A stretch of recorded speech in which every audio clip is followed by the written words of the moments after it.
Last home game resulted in a celebration as the Astros won their third consecutive American League West Division title. Tonight they kick off their final road trip of the year with the first of 6 games, the first of 2 against the Seattle Mariners as we welcome you into T-Mobile Park in Seattle, Washington. Blummer, that was a lot of fun on Sunday afternoon to wrap up the home schedule. Now the Astros kicking off a 6-game road trip, their final one of the year. Yeah, I apologize if I still smell it. It's a little tough to get that champagne off me a little bit. Appreciate that. It's still there? A little bit. All right.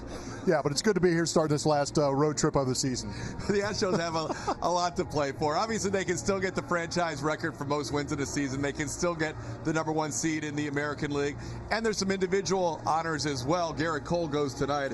He's been so much fun to watch all year long. He has been an absolute blast. And the AL Cy Young Award is up for grabs. And with the remainder of the season, he needs 2 more wins to get to 20. I think that might be a big milestone to go towards that resume he's trying to build for the American League Cy Young. But he has the highest K percentage, K per 9 all time. 12 more strikeouts will get him to 314, which would mean most in team history and in the American League since 1980. So a lot of numbers individually for these guys still to go out there and play for. Cole dominated against Seattle his last time out. And when you compare him and Justin Verlander, a lot of the old school traditional numbers favor Verlander, but a lot of the newer ones favor Gerrit Cole. Yeah, if you want to play the new school, you got to dig a little bit and find some of these numbers. That WAR number keeps jumping out. Gerrit Cole leading in that category. The K percentage is strong towards Gerrit Cole's side, as we just showed you with a lot of the strikeouts he's been able to rack up. But that FIP number is kind of interesting to me because it really sides on Gerrit Cole because he hasn't given up as many home runs as Justin Verlander, even though Justin Verlander in the second half has really made the adjustment and missed a lot of barrels. One thing we know for sure, they will finish 1-2 in some fashion in the American League Cy Young voting. Gerrit Cole looking to go 2-0 on this road trip and win 20 for this season. Alex Bregman still making that push for a possible MVP. We already know who the Rookie of the Year is going to be.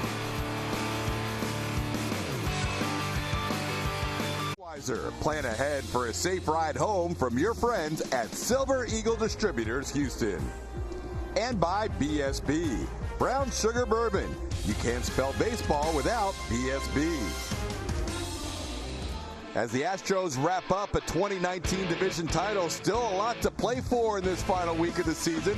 George Springer could get to 40 home runs. When we come back, we will hear A.J. Hinch as he addressed his team after the clincher.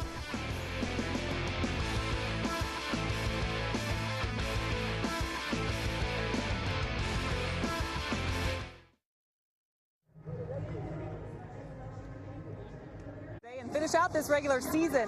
How will this team finish off 2019? And so many individuals having incredible performances as well. And if you remember on that Sunday, George Springer, one of those guys, having a great year, had an unforgettable day, 3 home runs in that clinch game, first time for him, but 36, 37, 38 on the season, and now he moves up. He's doing some pretty incredible things when it comes to just being a leadoff hitter, as he now has a chance to become the leadoff hitter with most home runs in a season. Soriano has him just by 1 right now. Soriano doing that in 2006. So Springer has some chances here, and also the leadoff home run record is in reach too. He had 12. He has 12 right now. 13 is Soriano's as well. That was 2003. So a couple things to watch for. George Springer likes playing in this ballpark as well. I've seen him hit a few out, TK.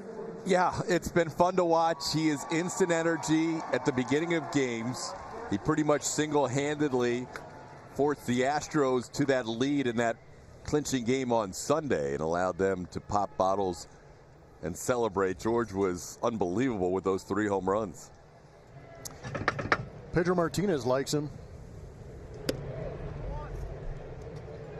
George takes that first pitch for a ball. Well, the numbers on George are incredible to me because he's done it in 116 games.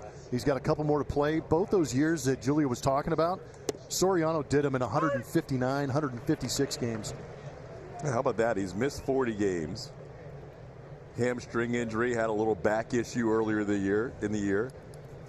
And despite that, he's putting up major league numbers that only Alfonso Soriano's been able to accomplish in that leadoff role.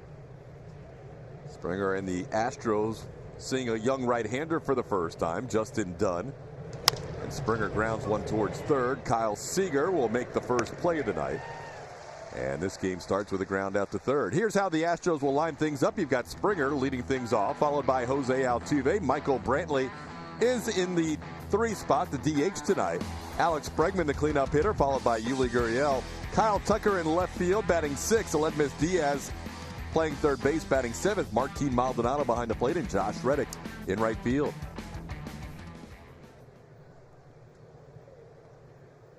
Astros taking on the Seattle Mariners, a team they've had great success against this year. As Altuve grounds one towards the hole, backhanded by Crawford, and his throw not in time. Altuve with an infield hit. Altuve started the game batting exactly .300 and starts this series with an infield single.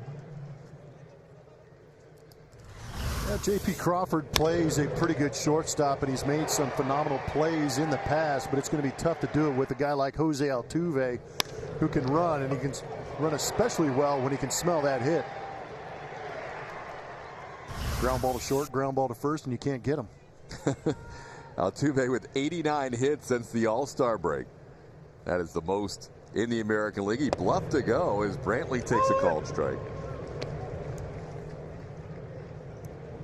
Michael Brantley with Altuve leading the AL in hits since the All-Star break. Brantley leads the Astros in hits for the season with 176.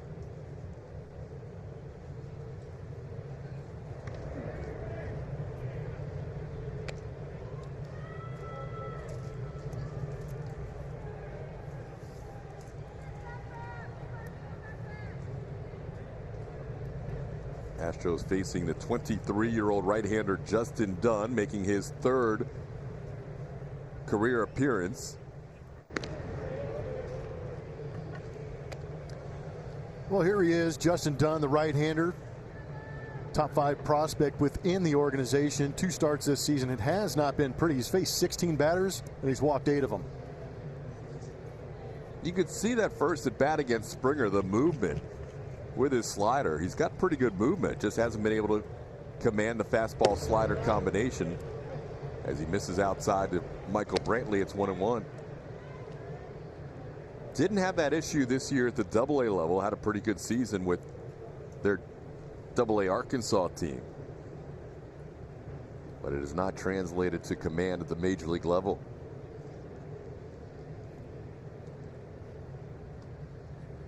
Brantley hits one down the line foul, and the count's 1-2.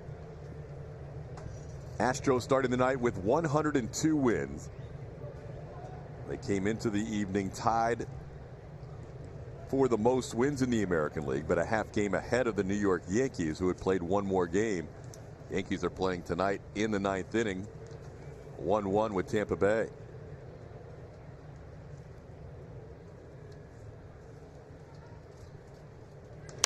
Brantley on the ground towards second. D. Gordon to short, and Brantley beats the relay throw. They get the fielder's choice. Altuve forced at second. Brantley reaches with 2 away. It is a Tuesday night, which means it's our final Twitter Tuesday of the 2019 season. Tonight's theme is MLB Awards. Is Jordan a lock for AL Rookie of the Year? Can Bregman catch Mike Trout in the MVP race? What about the Cy Young? Make your case for Justin Verlander or tonight's starter Gerrit Cole. Those are the topics. MLB Awards debate. Send your thoughts to @AT&T Sportsnet SW. No team has ever won Cy Young, MVP, and Rookie of the Year in the same season. Can't wait. Guy at the plate picking up his 39th home run on Sunday. 40 would be a nice number to. Oh, I think that would give him so much attention, putting him in that 40 number for home runs. He's got all the extra base hits. The OPS would stay above 1,000 if he gets that. He's at 1,004 right now. Just all those peripherals start to creep up when he starts powering the ball and getting on base like he's been doing all year.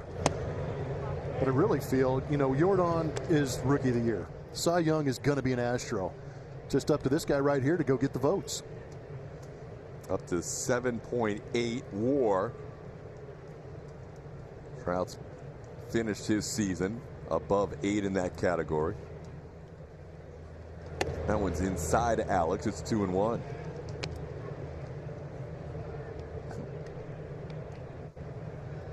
Yeah, to that fan's last post on Jordan, you really don't have to wonder if he's going to win. Just a matter of, he'll probably get every vote.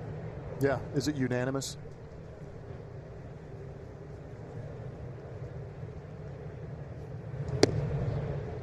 Looking at Jordan's numbers before the game, even though he's not in the lineup, with that 4-for-4 game on Sunday, he's now over 1,100 OPS against both righties and lefties this year.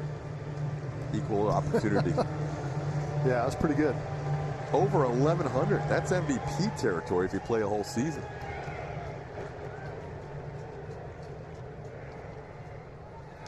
On the ground to short. Justin Dunn doesn't have any command issues that inning as he picks up a shutout first.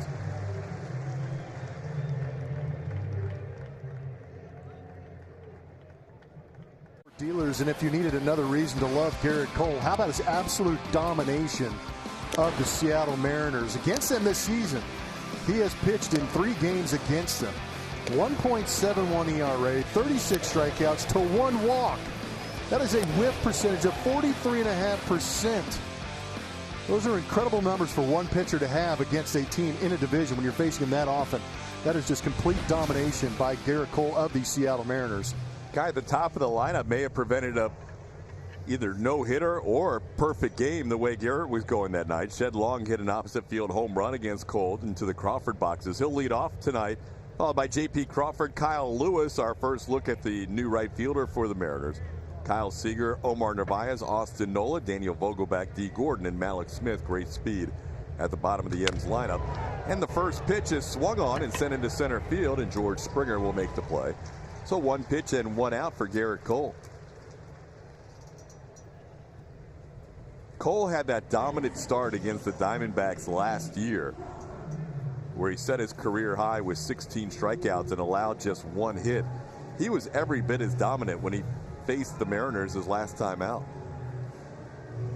Started a string of 3 straight games of 8 innings pitched and double-digit strikeouts. As you see his numbers on the season, just eclipsing that 200 mark as far as innings pitched. Gerrit facing J.P. Crawford. There's really only one guy in the lineup that has decent numbers against Gerrit Cole, and that's D. Gordon in the number 8 spot in the lineup. Ooh.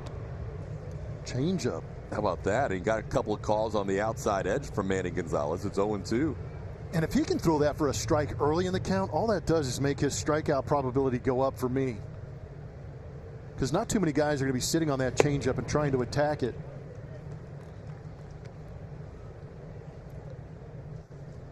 Pretty good pitch on that last pitch at 97 up in the zone. Our MD Anderson strike zone says it caught a piece of it, but Manny Gonzalez, the home plate umpire tonight here in Seattle, not giving that.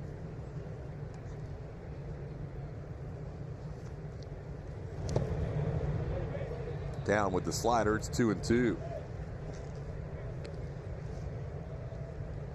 Gerrit faced 1 over the minimum in that last start against Seattle. Just that home run by Shed Long. Pitched out of the windup the entire game.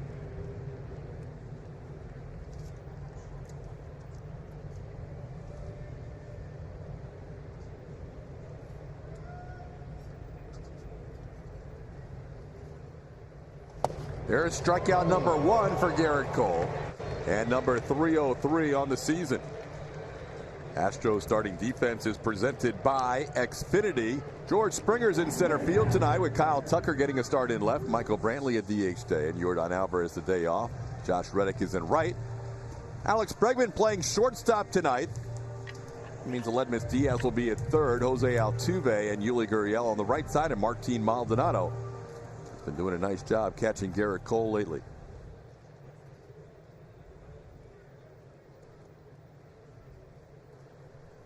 Aledmus Diaz getting the start at third base tonight. Wasn't in the original lineup. Alex Bregman was at third and Carlos Correa was at short. But some back tightness. Correa scratched. AJ Hinch didn't seem very concerned, so hopefully we'll see Correa back in that lineup tomorrow against Seattle. Here's Kyle Lewis. Lewis up the middle. Bregman to his left, picks it nicely and makes the play. A 1-2-3 inning for Gerrit Cole, including a strikeout.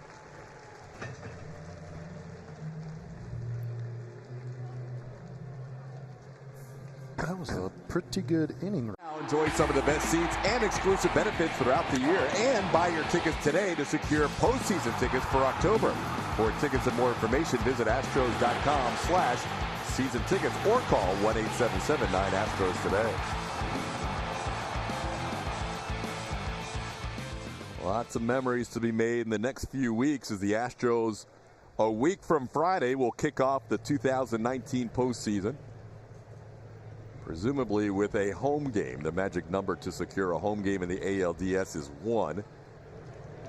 The next Astro win or Twins loss will guarantee the Astros will be a 1 or a 2 seed in the postseason. Here's Yuli Gurriel. Takes one inside from Justin Dunn for ball 1. Dunn in the first inning threw 10 of 14 pitches for strikes, so the command issues his first 2 major league starts were not present for that first inning as he drops in that slider for a strike. It's 1-1.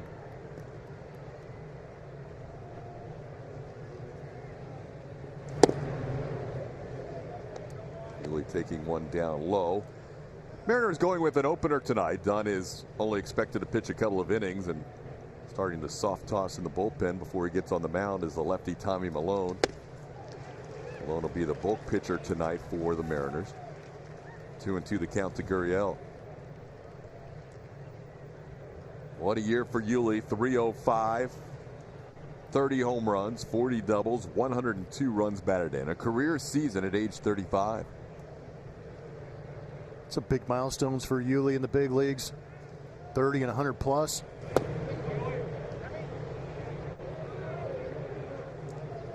Dunn's looked like he has a pretty good slider. Good check swing by Gurriel. Yeah, he's heavy on the fastball slider, and it's looked good. The fastball's been up in the zone. That one in on Yuli's hands. Hit that with one hand, it looked like. He had to move it out of the way to hit it. That was at him, and he somehow put the bat on the ball. That is a tailing fastball. It almost looked like Yuli was in. We talk about auto take. He might have been in just flat swing mode no matter where it is. Yeah, that looked like it would have been Dunn's first walk of the game. Here's Kyle Tucker. Tucker getting a start today, moving Michael Brantley to a DH role. Tucker's done a nice job since the call-up. 864 OPS in September. Tries to check his swing. Doesn't matter. It's a called strike.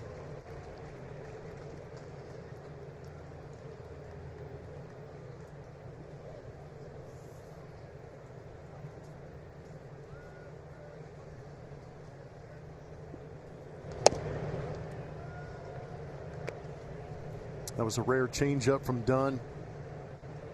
88 miles an hour.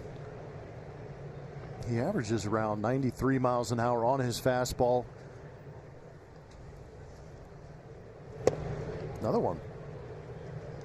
He's feeling pretty good right now. He's thrown a pretty good amount of strikes in comparison to what he's done in the 2 previous outings. So this is what the Mariners were hoping to see out of this young arm. It's a guy they acquired from the Mets in that Edwin Diaz Robinson Cano trade. Had a nice minor league season for them. He was mid-season and postseason Texas League All-Star this year. They wanted him to get a little taste of the major leagues. His first 2 outings struggled with walks, but this outing's been good as Tucker goes around on that slider. Dunn picks up his first strikeout, and there's 2 away in the second.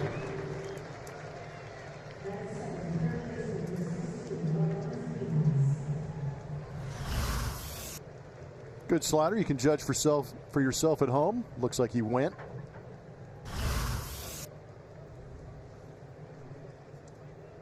So 2 outs, bases cleared for Aledmys Diaz. Diaz takes a strike.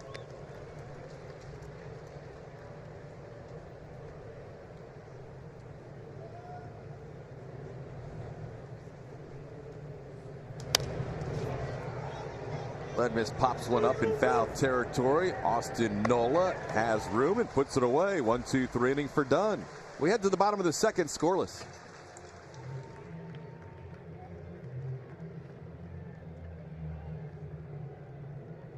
Chevy Stropole for the evening. If you need a strikeout in the World Series, which Astros pitcher do you want on the mound? A, Gerrit Cole. B, the guy who he's chasing for the single-season record for strikeouts in Astros history, J.R. Richards. C, the all-time leader in strikeouts, Nolan Ryan. Or D, that guy, Justin Verlander, trying to win the second Cy Young, already throwing a no-hitter this year. And he's got a lot of strikeouts in the World Series. A lot of experience in doing that. JV set his career mark in strikeouts last year with 290. He's probably going to eclipse that this season. We have over 2,700 votes already, and we still have the rest of this game to try and tally them up. So the 4 strikeout pitchers you saw, who would you pick if you needed a strikeout in the World Series? Here's Kyle Seager to lead things off. It's Seager, Omar Narvaez, and Austin Nola. And Seager takes a called strike. He's down in the count 0-2.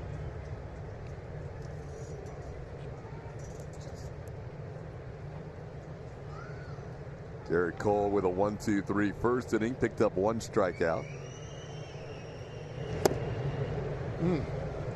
Tried to throw a better changeup. He threw one in that 0-1 count again to a left-handed hitter at 89 to get strike 2, but he tried to go for the strikeout with this one.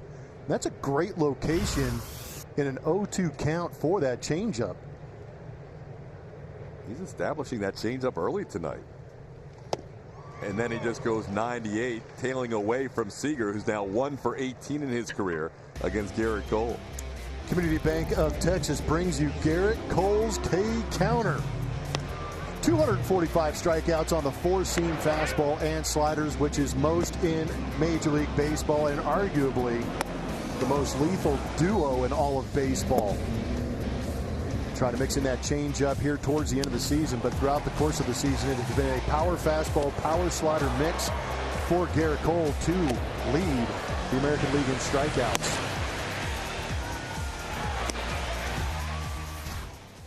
With the 2 strikeouts tonight, Gerrit is now 3rd on the all-time list.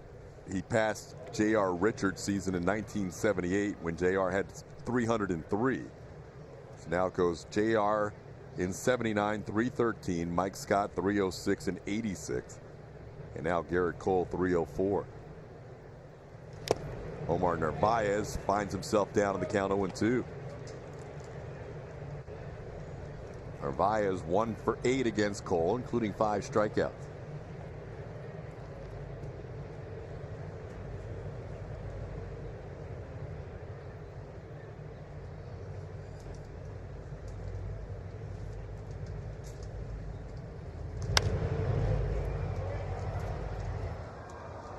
Hey guys, and that last start for Cole against the Texas Rangers was a special night, not just for Cole, but for the entire team as they got their 100th win. But for Cole to get his 300th strikeout on that night, too, was really special for everyone to be there and to see it, and for the home fans to give him the ovation when he did get it to end the inning as he walked off. Getting the ovation there got to him a little bit as well. It's something he's been working for, wanting, not trying to put too much focus into it when he actually does get on the mound, but very aware of it and how special that club is. Said it really meant a lot to him, and he's one of the guys that preached just clinching it home, doing all that in front of the home fans was really what they wanted to do. Yeah, great to see Gerrit take a moment to acknowledge the crowd that night on his way into the dugout. Deserved it.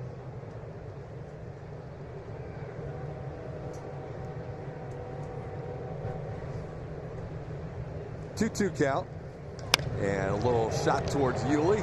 Soft line drive caught by the Astros first baseman for out number 2. So there's the list, and Gerrit will probably catch Mike Scott at some point tonight. May get as far as the #1 spot in the history of the Houston Astros, if not tonight, certainly in his final start on the last day of the season. It's been such a fun season, and when we started out, we knew these guys were good, but now towards the end of the season, we're starting to see what they can do as a ball club and some of the individual accolades racking up for some of these guys. But how incredible for Gerrit Cole, the 2-year journey in this Astros uniform from Pittsburgh and who he's turned himself into. It's got to be pretty incredible to be Gerrit Cole now. Instead of trying to grind through games as a Pirate, he is just blowing through lineups as an Astro.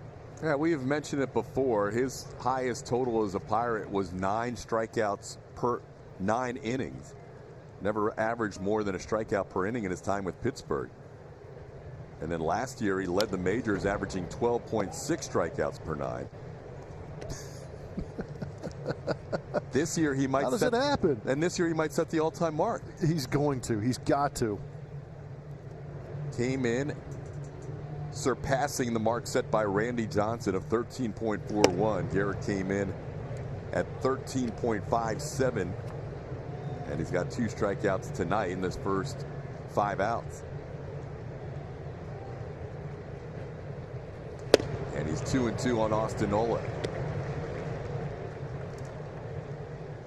Now, it's been an absolute joy and pleasure to be able to watch this guy every 5 days.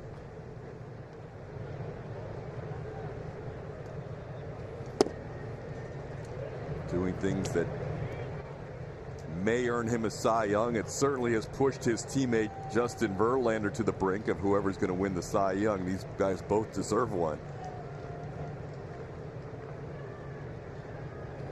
That is a called third strike outside corner. Gerrit Cole, punch ticket to end the second. He has 3 strikeouts on the night.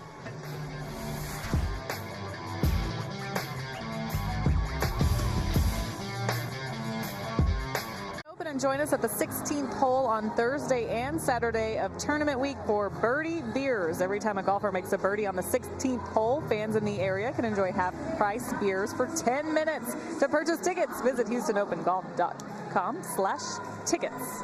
TK? All right, Julia. Looking forward to that event after the Astros regular season is over. George Springer hanging out with A.J. Hint.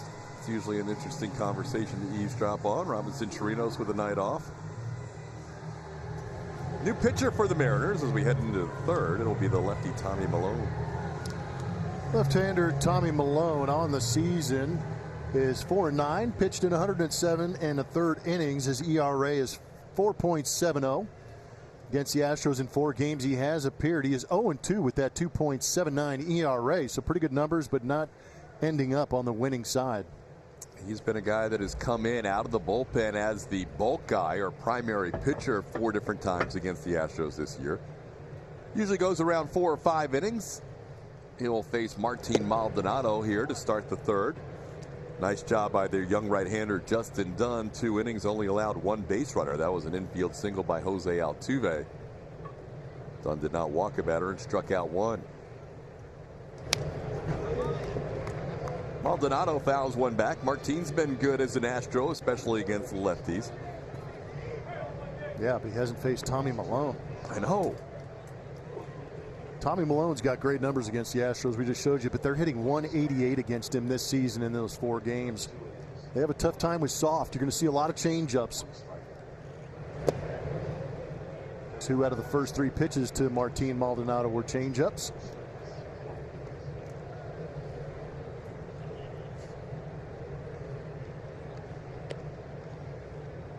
It'll be Maldonado, Josh Reddick, and George Springer here in the 3rd inning.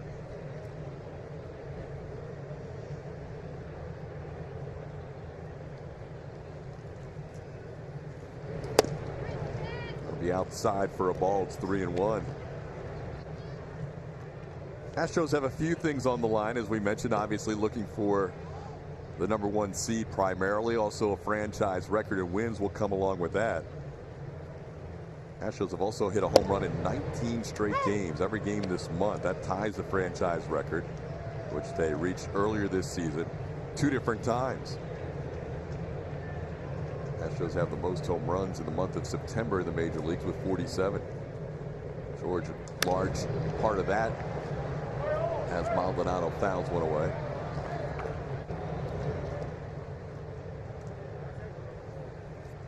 This is a Mariners team they've had great success against this year. Even in a lot of close games, the Astros have won all but 1 against Seattle.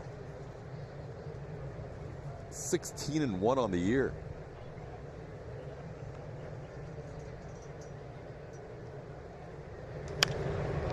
Martin fouls away the 3-2 pitch.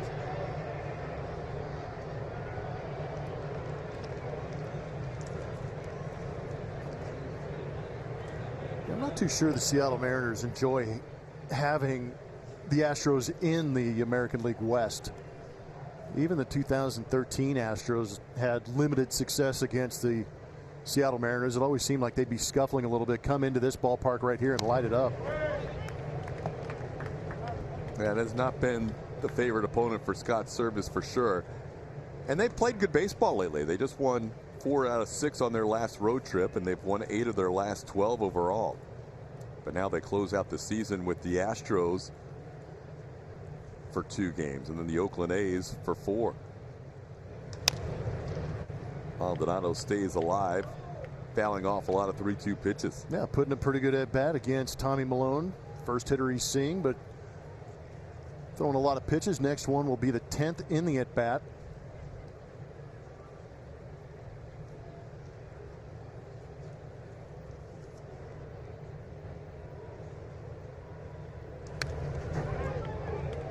Last year, the Mariners actually won the season series 10-9 against the Astros, but the year before that, the Astros in their World Championship season went 14-5 against Seattle. 11-8 the year before, and the 12-7 in the wild card season.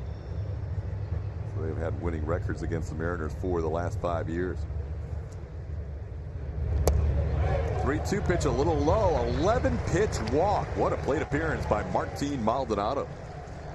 Great at bat for Martin, laying off that changeup in the 3-2 count to take that walk. And TK, since 2013, when the Astros moving into the American League West, the Astros are 80-51 against the Seattle Mariners. Wow. Not bad. And remember, 13-14 were those lean years. I'm being told 42-21 here at T-Mobile Park. Wow. That's what you were talking about. Yeah, they come here and all of a sudden the bats would light up and they would start putting up some big numbers. I think it was the Ichi rolls that Julia would. Ooh, good call. Might have been that extra ingredient, but yeah, I'm thinking I'm with you. You guys do a lot of Astros After Darks here, right? Oh man, we had to. I've eaten a lot of food here. Tried everything. It's a good place to do it, though. This is one of the best, Julia, in terms of selections. Absolutely. Yeah, they have a little of everything. I had all these Astros fans that you see at the park tonight. I think they all tweeted at me today asking what to eat at this park. The aficionado of Seattle eateries. But I have 5 things for them. It's not, it's not like other ballparks where there's just the staple. Here, I gave them a list, whole menu. Nice.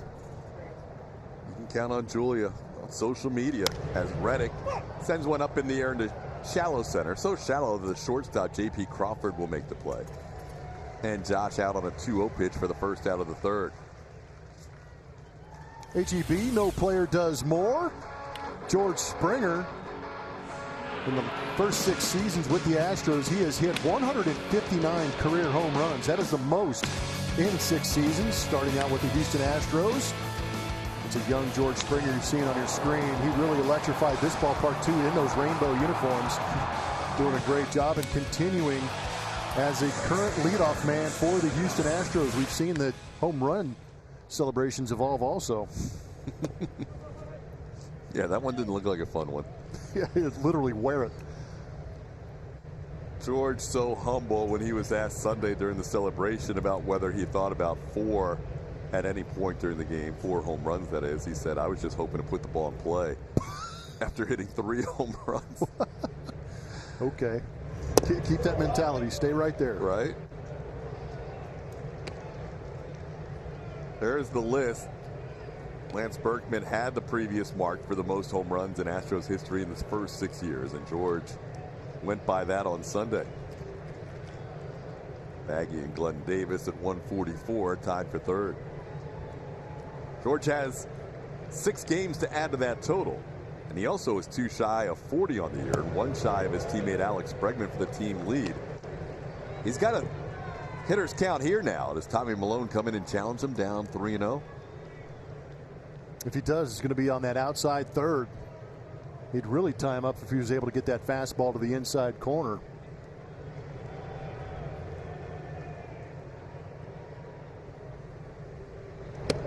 It is outside. Good call, Plummer. He didn't even throw a fastball as a change piece, the outside part of the plate, and it missed. So 2 walks in the inning. Maldonado worked an 11-pitch walk, and George a 4-pitch walk. Yeah, but I think against the Astros, that changeup has really become the pitch for Tommy Milone against him. He's had a lot of success with it. That's why you just saw it in that count to George Springer, and you also saw it in the 3-2 count to Martin Maldonado. But if he loses effectiveness and location with that pitch and falls behind, he's going to end up in a situation where you either have a lot of traffic or you're forced to throw a fastball in the zone. A little meeting at the mound right now with Milone having walked a couple of batters in this inning. There's the pitching coach Paul Davis out there to talk to his left-hander. Omar Narvaez now a final word or two. Yankees and Tampa Bay still tied up at 1 apiece. They play in the 11th inning.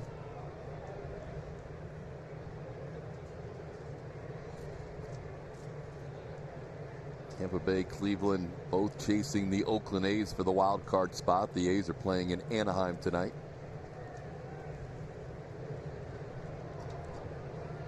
Cleveland's up big in Chicago, 11-0.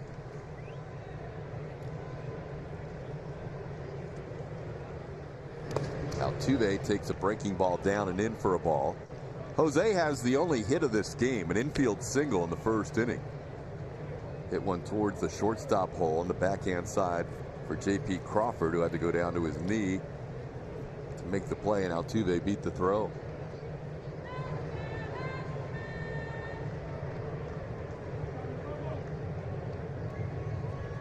Coolish night here, mid-60s, 66 at game time.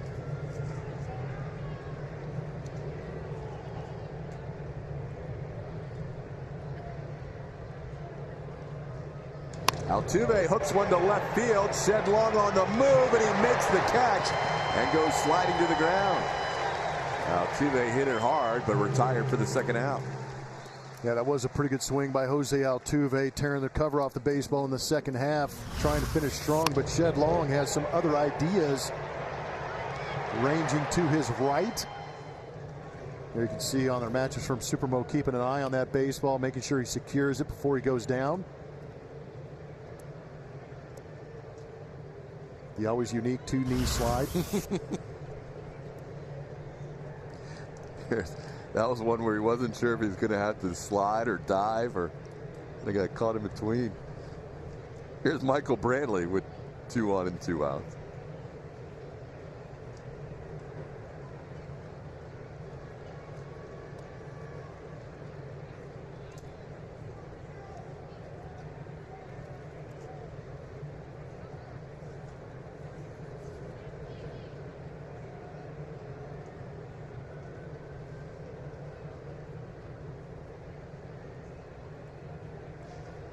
The Astros faced the Mariners for the first time this year back on April the 12th. The Astros were chasing the Mariners at that early portion of the season. Seattle started out 13-2 on the year.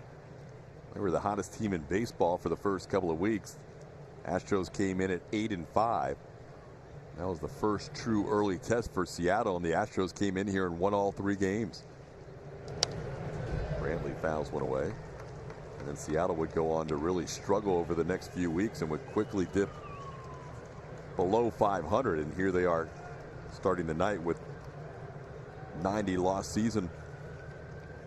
Coming in at 66-90 on the year.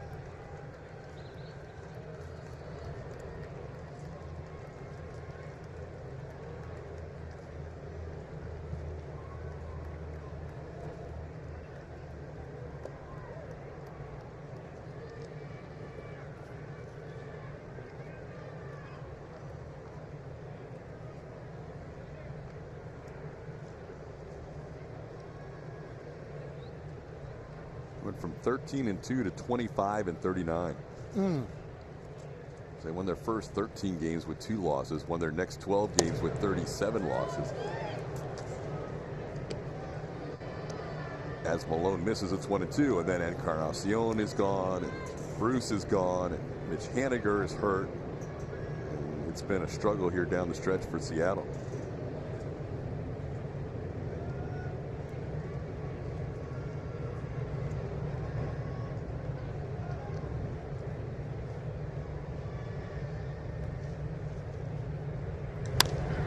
Brantley sends Don Kelly to the ground. Hey, wake up, Donnie. That gets a reaction from the bench. You can see him mouthing, that was close. Got to be ready down there. Foot down, turn on the baseball, and hit the deck.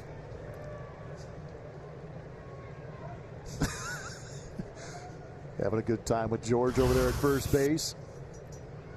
Yeah, good for Don to win his first division title at the big league level as a coach.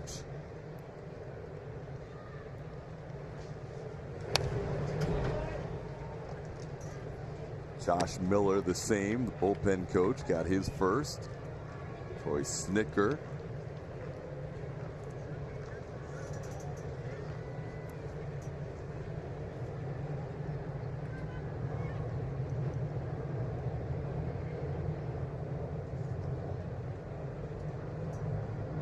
.25 pitch inning so far for Tommy Milone.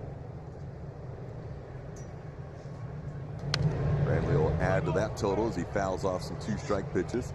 Yeah, the Astros look like they're on to what Tommy Milone is doing here in the 5th time they're seeing him. Hasn't really been fooled, but some of the off-speed pitches that he's normally effective with have been up in the zone.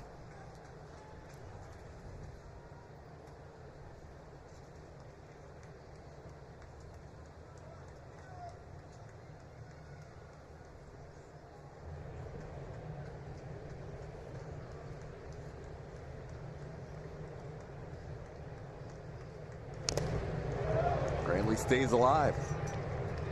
Well, Tommy Milone keeps throwing strikes and Brantley keeps fouling them off. Milone knows he does not want to see the next guy up with the bases loaded or with runners on base. Alex Bregman has great numbers against Milone in his career, 6 for 9 with a double and a home run. So he'll try and get Michael Brantley if he can, but Michael's not making it easy. These guys are not cooperating, putting together some good at-bats.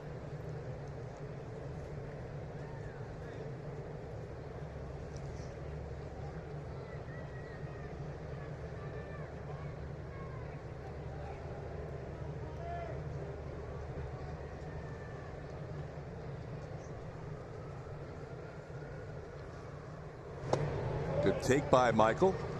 2-2.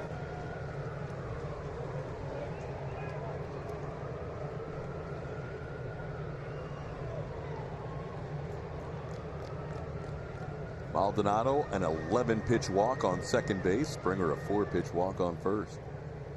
Long time for Gerrit Cole in between innings. Brantley will send one towards short. Crawford will make the play to first. And that'll do it for the Astros. 2 walks, 2 left on. Still scoreless.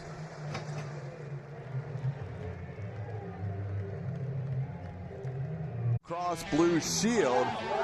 306 wins since 2017. That is the 5th most over a 3-year span since divisional play began in 1969. The Astros still have a chance to add to that total. They could easily get to the 3rd spot or the 2nd spot overall, depending on how they do on this road trip.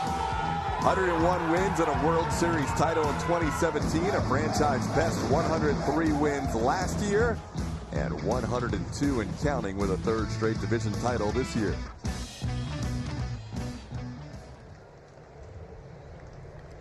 It has been a remarkable run, and one that 10, 20, 25 years from now, we will all look back on and cherish what the Astros have been able to accomplish during this 3-year run, and hopefully it extends into next year. But it's been remarkable for these last 3 as Daniel Vogelbach takes a strike.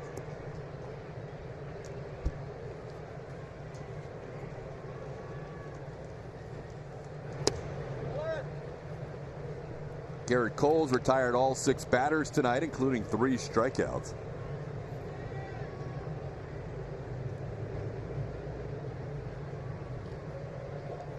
Cole has a chance to make Major League history tonight as well. If he gets another double-digit strikeout game, he will match Chris Sale and Pedro Martinez as the only pitchers ever with 8 consecutive games of 10 strikeouts or more.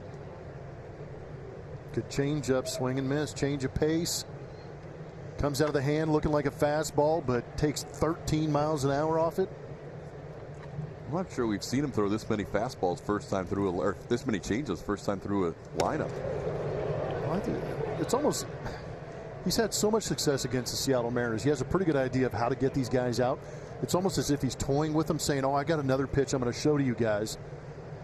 But also, there's a lot of scouts, advanced scouts in the stands watching a lot of these games. People are watching on TV, and they're going to go, oh, he's got a changeup at 98. I mean, that's not a fair mix right there. No. Changeup at 86, 89, and then be able to pump a fastball at 98 in the zone. I mean, there was not even a hint of a swing there from Vogelbach. His foot was still in the air. And with that strikeout, Mike Scott is matched for the second most strikeouts in a single season. Gerrit Cole now tied for second in franchise history for the most strikeouts in a single year. And that last at bat gives you a good idea. If you can get a hitter just to hesitate or think just for a split second longer about what you're going to attack him with, you can't adjust to 98 that's already past you. No, you're right. You're right on with that. That was a great sequence. And it was almost like Vogelbach wanted to go after the previous fastball. Yeah. And it was up. And then the next fastball was even right there in the zone, and he didn't even offer it. So see the foot get down, and then the ball is past him. He just can't decide. The foot's got to get down, and then the brain has to say, go, hands, and you just can't. Just locks you up. Well, he mentioned Gordon's got the best numbers against Gerrit Cole, and he picks up the first hit of the night. He's going to try and go for two, and he gets there with his speed. Beats the throw by Josh Reddick. Dee Gordon now 10 for 32 in his career against Gerrit Cole. It's pretty amazing how these matchups work out. We can talk about it, how Dee Gordon's got good numbers, and then we also talk about how great Gerrit Cole is, and you figure Gerrit Cole's going to win out. The one fastball out of the plate, and Dee Gordon gets the barrel to it. But it's kind of unique. Dee Gordon's not one of those guys that's trying to compete with the 98 and launch it. He's just saying, I'm going to take it, I'm going to line drive it somewhere, and hopefully slap it around and get a base hit. And he does right there. Now Malik Smith, the number 9 hitter. Oh, ouch. Gosh. You go out there trying to get a good fastball early in the count, and he just snaps that off. Great slider to start this at bat. Smith down to the count 0-1.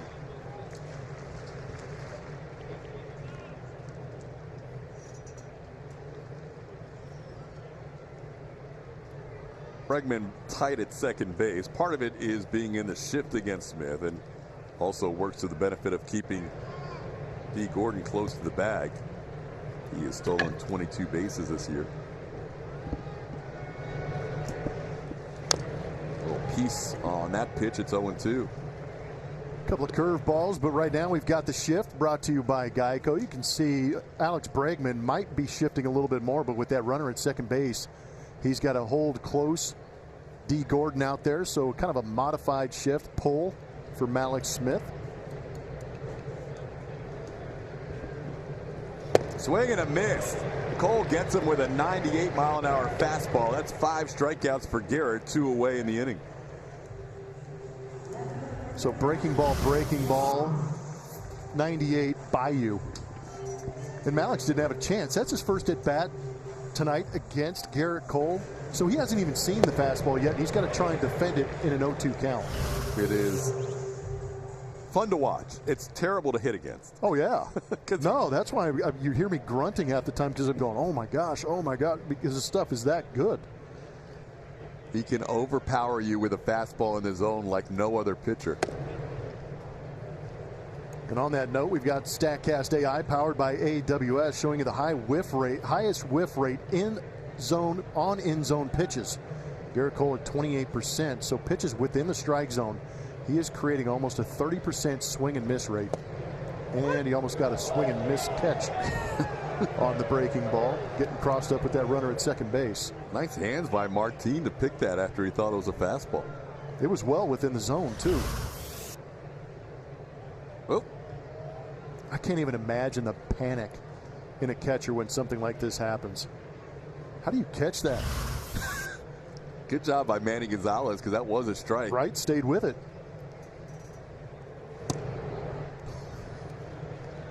It's a little something extra on that wiffle ball changeup tonight.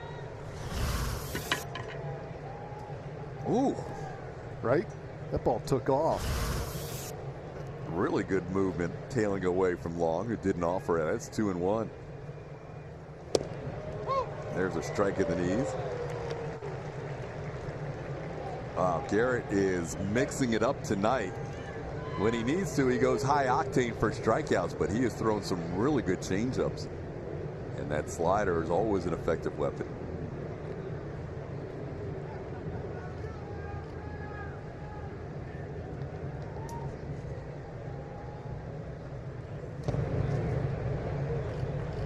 Stopped by Martinez, 3-2.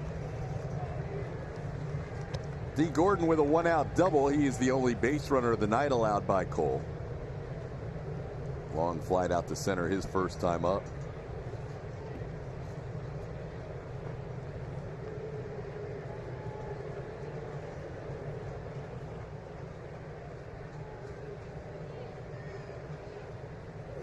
Got another one. Gerrit Cole strikes out 3 in the inning. He's got 6 in the game. And we are scoreless through 3. The Cole train running down the tracks. Presented by your greater Houston Honda dealers. And how about the slugging percentage hot zones for Alex Bregman this season? Good through the middle part and outside corner. But when we see them pitching inside, they're really trying to get to that spot up and in on Alex Bregman to get him to swing and miss or to get soft contact. But you have to be very accurate to get up and in on him, because if you do make a mistake, middle out over the plate, he has a tendency to get to it. We'll see how Tommy Milone goes after Bregman in this at bat. We mentioned Bregman with really good numbers against Milone. Alex probably knows that, a student of the game, as he fouls one just below us. It's 0-2. Milone needed 29 pitches to get through his first inning of work. The third inning, walked a couple, had a lot of deep counts and a lot of 2-strike foul balls.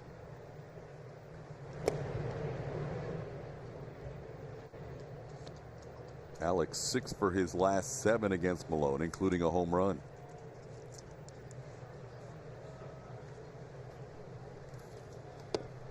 Takes one inside, 2-2. Well, that's where you see Tommy Milone going with the fastball in. Well, Alex has an MVP vote. And I agree with the multi-position player option, him playing third and short. That explains a lot of the value of Alex Bregman. Go ball. This could be number 40 all the way to the wall. Gone! Alex Bregman, his 40th of the year. Puts the Astros on the board first. And A-Breg's run towards an MVP. MVP takes a big step here in the first game of this road trip. That's a big one. 40 for Alex Bregman. 40 Brexits. How many MVP votes is that going to add up to?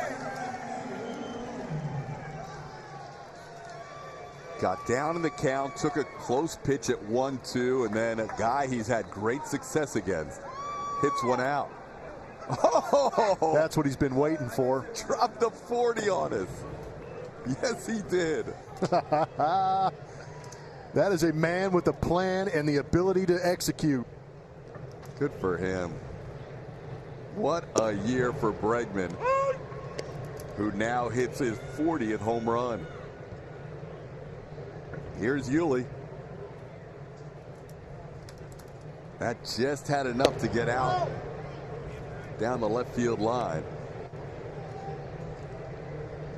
And to that last viewer's point on our Twitter Tuesday, Bregman tonight started at third, was supposed to be in the lineup at third. Oh, no, you're going to play short instead. No problem. Not to take anything away from the fact that Trout has improved defensively, but playing third and short, going back and forth while all those guys have been injured. Yuli goes down swinging. Yuli has the opposite numbers against Milone, but we won't talk about those. One out in the inning. Well, down and away over here is where he's been good.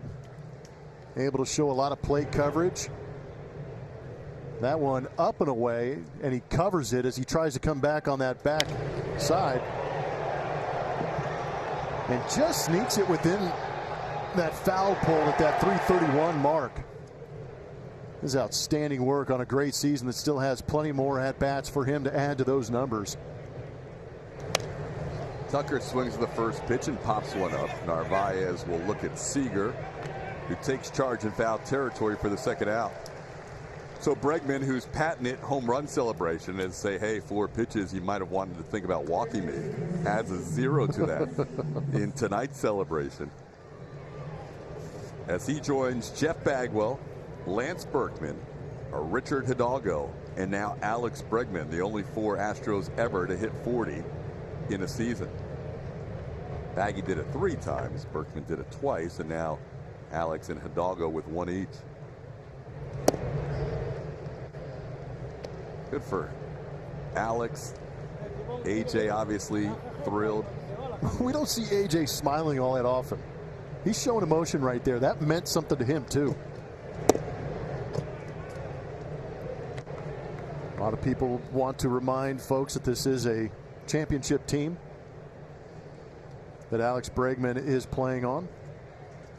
Yeah, I don't think it hurts the fact that the Angels are struggling down the stretch, obviously without Trout, without Ohtani, without Justin Upton, but they could easily get to 90 losses this year for the first time in 20 years. I think that's, I don't know. Trout's phenomenal. He's a ridiculous talent. Well, with us, obviously, we watch Alex Bregman all year long. We watch a lot of Mike Trout, and I don't think anything that we are saying is taking away from Mike Trout, because you can't. He is arguably the best player we have seen in the last 8 years by a long way. So Mike Trout is an excellent, phenomenal, generational ball player. But Alex Bregman is competing for MVP votes with what he's doing this season on a championship team. And on a team that didn't have many regulars around all year.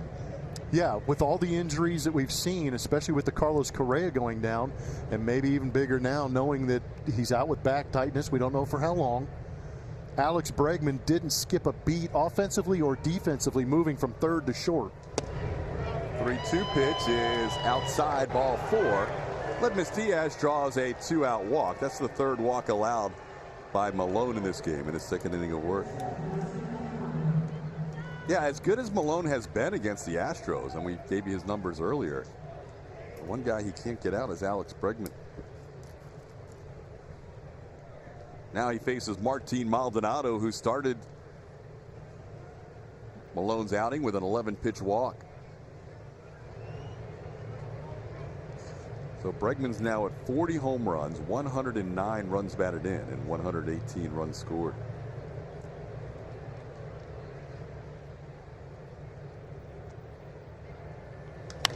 First pitch swinging. Maldonado a much shorter at bat this time around as he pops one up on the first pitch he sees, and Seager makes the play. Alex Bregman hits his 40th. Astros lead 1-0. Rankings are driven by GMC. Value and versatility. That's Alex Bregman. My gosh, those are some great numbers. 797 in the 3rd innings at third base and 466 innings at shortstop. Incredible numbers for Alex Bregman, playing a full season for the Houston Astros, defensively, offensively, continuing to put up numbers, hitting his 40th home run last at bat. Alex Bregman, a highly valued Astro. It's going to get interesting. He still has 5 games to put up numbers. We know Trout is done for the year. We thought he needed to get to at least 40 and at least 1,000 OPS to finish the year. And he's at both of those numbers right now, as J.P. Crawford will lead things off. It'll be Crawford, Kyle Lewis, and Kyle Seager facing Gerrit Cole, who has struck out 6 and allowed just 1 base runner through 3 innings so far. Cole struck out 1 in the first, 2 in the second, 3 in the third.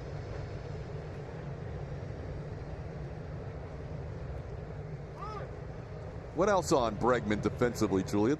Well, recently the topic has been, is Bregman good enough? Has he had a good enough season to be MVP? The teammates are getting asked about it, and one of the first things Gerrit Cole mentioned was his defense and his ability to play anywhere you need him to be, and he's going to be really good at it. So they appreciate that. They appreciate him playing behind him and doing such a good job back there.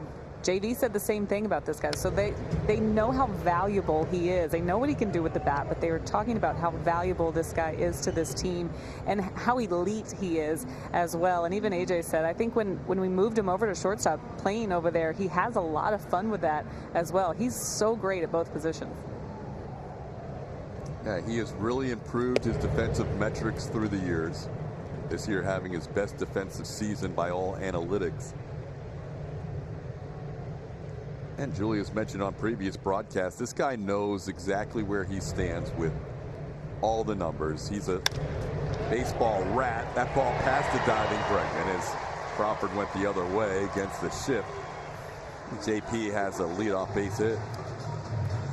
And that's something about Alex Bregman. We talk about the analytics. We talk about the standard numbers that he puts up and why they might vote for him. But, you know, we're around Alex. We get to talk with Alex and interact with him a little bit. And Julia probably has a better idea. As far as a true leader, he's one of those true leaders within that clubhouse that makes him valuable too. Right, Julia? No, that's so true. The lead by example, you hear that a lot, and that is exactly what Bregman does every day. They have optional hitting. Guess who's out there? It's Bregman. They're working on, you know, infield.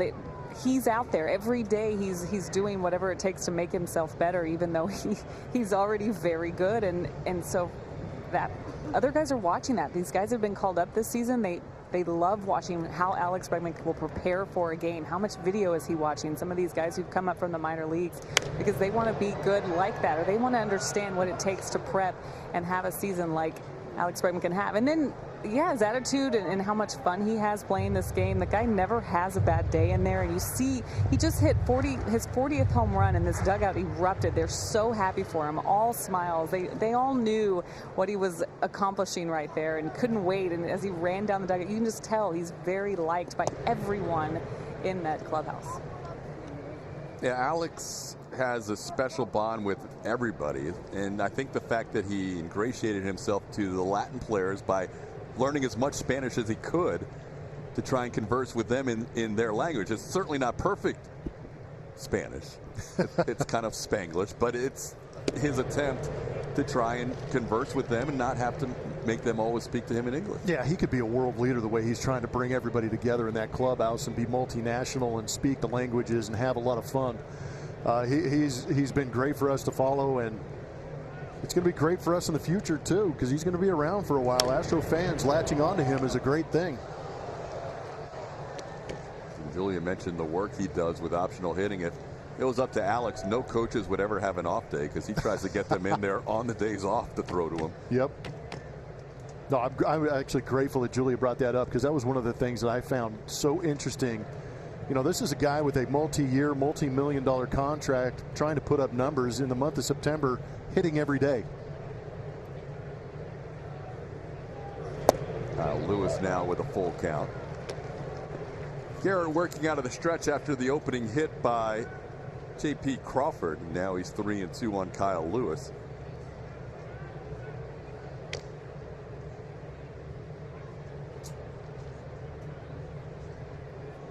It's a little regroup time for Gerrit Cole, which usually doesn't bode well for the hitter.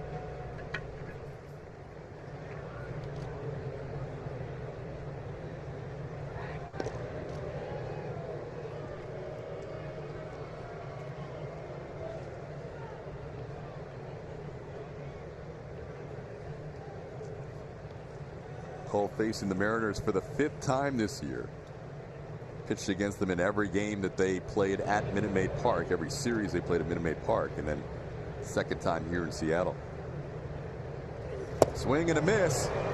Picks up strikeout number 7, does Gerrit Cole. First out of the 4th. The Astros Foundation invites you to join the Volunteer Corps and give back to the Houston community through various volunteer opportunities, including game day activities at Minute Maid Park, craft parties at local hospitals, and much more. For more information and to sign up, visit astros.com/volunteer.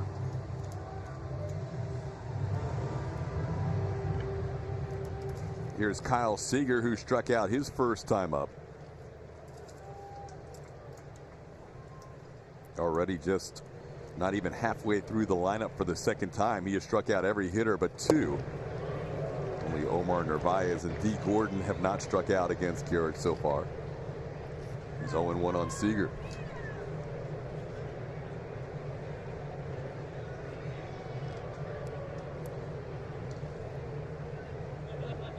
Good news from St. Petersburg, Florida tonight. The Tampa Bay Rays have walked off the New York Yankees 2-1. The Astros started with a half-game lead over the Yankees, can build on that. Yankees used 11 pitchers in that 12-inning game. They've gone with openers here in the first game and also the next game against Tampa Bay. And CC Sabathia pitched out of the bullpen tonight for the first time in his career after 560 starts. It's kind of interesting, isn't it? Maybe ramping up, possible bullpen in the playoffs. Who knows? Only Tom Glavine had more starts before his first bullpen appearance in Major League history, before CC pitched the fourth inning today out of the pen, picked up a couple of strikeouts. But the Rays fighting tooth and nail for their playoff lives, win tonight 2-1. Oakland is leading their game 2-0 in the fifth in Anaheim, and Cleveland wrapped up their game against Chicago. There you see the updated records with the Yankees losing tonight. And remember, the Astros leading by 2 in the loss column win the tiebreaker. Wow. It's a couple of pitches on the inside corner that Cole hasn't gotten. You can see him shaking his head in frustration. That second pitch was a fastball at 99. And that is a slider at 92 on the inside corner. I see 4 strikes. Yeah, that doesn't add up. And it's 2-2. All right. Gerrit's not real happy right now. We know that.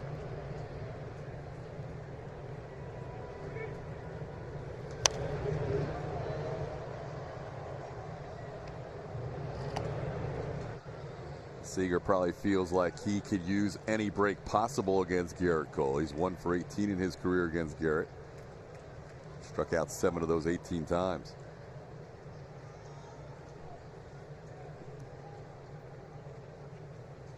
Eight innings in 3 straight games for Gerrit. He had not gone back-to-back starts with 8 innings pitched in his entire career. Now he's in September put 3 together in a row. Seager sends one towards left field. Kyle Tucker coming on, and he will get there. Tucker puts it away for the second out. Crawford has to retreat to first.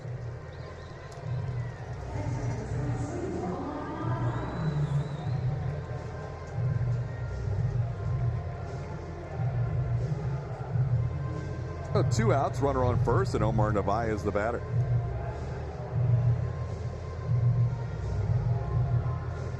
The thing I like about our discussion with the MVP and the discussion on a lot of national shows about the MVP is there wasn't a discussion a month or 2 ago. Yeah, you're right. It was a foregone conclusion that no matter what happened, Mike Trout was going to win the AL MVP, and at least now we can have a little friendly banter about it as Bregman gets his 40th home run this inning. Omar Narvaez takes one outside for ball 1. Yeah, I mean, I don't want to discount Trout at all because there is a lot of admiration, but it took a lot of work, like Todd is talking about, for Alex Bregman or anybody in the American League to even get within earshot of MVP with the way Mike Trout goes out and plays the game year in, year out. And here's some more fun with numbers. That 40 number looks very good next to Alex Bregman. The RBIs racking up. Slugging percentage goes up with it, and that OPS number. Number of games played is an interesting number to have on there, too. Yeah, that will be reflected a little bit as his WAR number keeps pushing up. Tied for third now with those 40 home runs. He matches Nelson Cruz. Those 2 guys trail Jorge Soler and Mike Trout. Runs scored for Alex Bregman.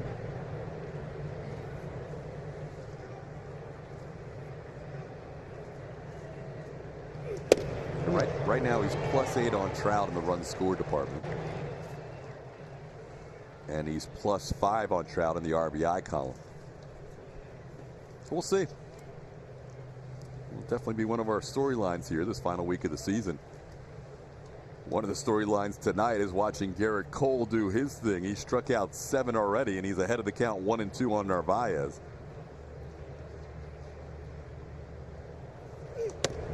This is with a fastball up. It's 2-2.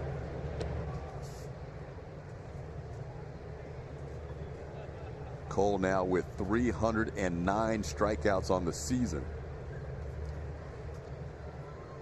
He is 4 away from an Astros record for most strikeouts in one season. He's got the second most ever, passing both J.R. Richard and Mike Scott tonight, trailing just J.R.'s season in 79. Swing and a miss. Narvaez goes down. Gerrit Cole with 8 strikeouts through 4. It's 1-0 Astros. Following the Astros offense, we talk a lot about how good this team is. Are they the best offense ever? Now, this is a legit question. Their weighted runs created plus, something you can use to compare any players. You can use it to compare teams. Accounting for more factors is 126, average of about 100. They're tied for the best right now since 1877.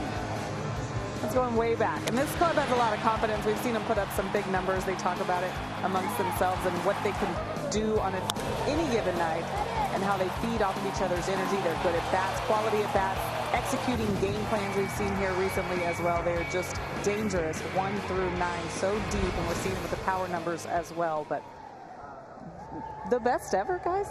Yeah. This is getting crazy. 1927 New York Yankees. That's always the one that everybody's murderer's row. Yeah. There's only one. Yeah.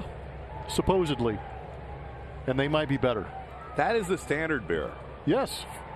That's the team you always hear people say, well, it's not like they're the 27 Yankees. Exactly right. But this team is kind of like the 27 Yankees. To even be, oh man, similar numbers, same numbers, whatever you want to say, but to be better. Wow. Reddick did not look comfortable in that AB against Malone as he goes down swinging. That's 2 strikeouts for Malone, 1 out in the 5th. League leaders are presented by Houston Methodist, highest slugging percentage in a single season all time. What's crazy about this, not only the Astros on top, there's 3 teams from this season, the 2019 Twins, Yankees and Astros on there. 2003 Red Sox at 491, and there they are, the 1927 Yankees at 489. Almost 10 points better. You know what the Astros did over the weekend in addition to clinching the division? They beat the New York Yankees home run total for most home runs in a season in the history of the game set last year. So coming into the season, the Yankees held the record. The Astros passed that record over the weekend. The problem is they are the 3rd team to break that record this season. There's nothing wrong with the baseball, Todd. Hey, there's the 27 Yankees. There they are. WRC plus. Weighted runs created plus, single season all time. The Astros and the 27 Yankees in a dead heat. How about just the Astros and Yankees on a whole? Yeah, throw the 17 team in that top 5 mix. Wow. Wow. And I remember 2017, we would fawn over that offense and how well they were doing. We had no idea this was possible. Jordan, Michael Brantley, a couple of key additions. Breggy getting 40. Breggy absolutely lighting it up. Yuli getting 30. George goes down to a knee as he strikes out. 2 strikeouts in the inning for Tommy Malone. He continues to baffle Astros hitters other than Alex Bregman. There's 2 away in the 5th. Yeah, this guy coming to the plate, cranking 30. Mm-hmm. Yeah, career highs all the way through. Springer, Altuve, Brantley, Bregman, Yuli. And a lineup that can, when healthy, can put up, I believe, 7 guys with a 900 OPS or better. Or close to 900 or better.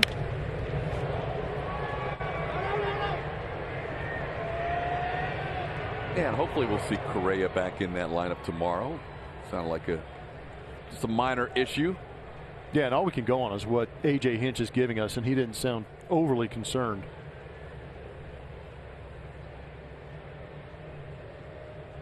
Bregman's ready to hit, but there's 2 outs and he's 2 away. But just in case, got the bat ready and batting gloves. Seeing if Altuve and Brantley can both reach in this inning.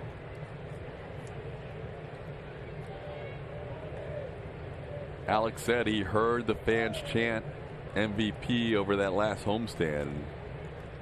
He cherished that. Altuve sends one high in the air to left field, but Shed Long is back in front of the warning track, and he puts it away.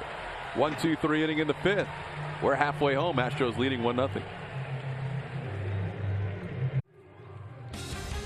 Houston Astros baseball on AT&T Sportsnet is brought to you by Rooms to Go. Choose from 100 beautiful rooms, all under $1,000. And by Wingstop, where flavor gets its wings. Quite a moment. Astros celebrating their 3rd straight AL West Division title. Team picture impromptu on the field afterwards during the celebration. Now 6 games to go, with Gerrit Cole starting the first and last game of this road trip, as Cole tries to put himself into the record books. Currently with 8 strikeouts tonight, facing Austin Nola, Daniel Vogelbach, and D. Gordon. His 8 strikeouts have come against 8 of the 9 Mariners in their lineup. Nola struck out looking his first time up on a 98 painted fastball on the outside corner.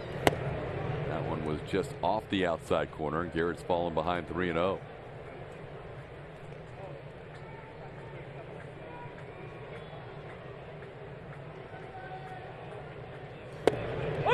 Nola had his first career home run against the Astros at Minute Maid Park on June 28th. And then he had his first 2 home run game, and also drove in 5 at Minute Maid Park on September 5th. This ball hit high in the air towards shallow right. Josh Reddick coming all the way in. He'll put it away for out number 1. It's an interesting at-bat last time for Daniel Vogelbach against Gerrit Cole. He started him off with a breaking ball at the bottom part of the zone and another curveball inside. And then the changeup with the swing and miss, and it's right down the middle basically, but it went at 98 a couple of times and really locked up Vogelbach, who looked like he was trying to figure out what Gerrit Cole was exactly coming at him with. That changeup in the middle of that pitch sequence really set up those fastballs late. This time trying to get that foot down early that you talked about. Hits it a mile high. Aledmus Diaz waits for it to come down and kind of staggers underneath it for the second out. So what's at stake for Gerrit Cole tonight? 2 more wins to a 20-win season. Has 2 more starts to go. You can have the highest strikeout percentage and strikeouts per 9 in the history of the game. Ever. Pedro Martinez holds the strikeout rate at 37.5 and 99. And Randy Johnson owns the strikeout per 9, 13.41 in 2001. Needs 2 more strikeouts to get to 10 or more for 8 straight starts as D. Gordon bats. This is the only guy in the lineup that Cole hasn't struck out yet, and we're only in the 5th inning. D doubled his first time up.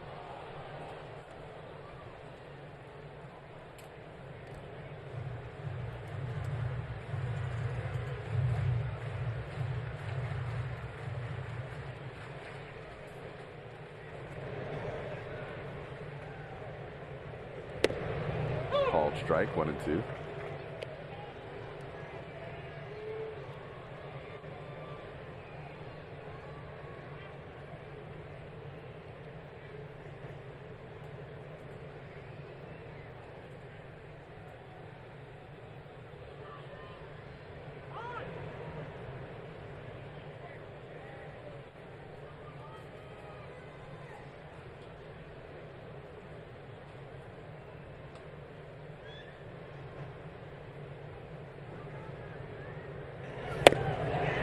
Gerrit Cole has struck out every batter in the lineup once. He has 9. 1, 2, 3, 5th. Make sure you're following AT&T Sportsnet on Twitter and Instagram for Astros coverage throughout the playoffs. Julia Morales will have player interviews, updates, and behind-the-scenes content throughout the playoffs. Find us on Twitter and Instagram for the latest on the AL West champs during the postseason run.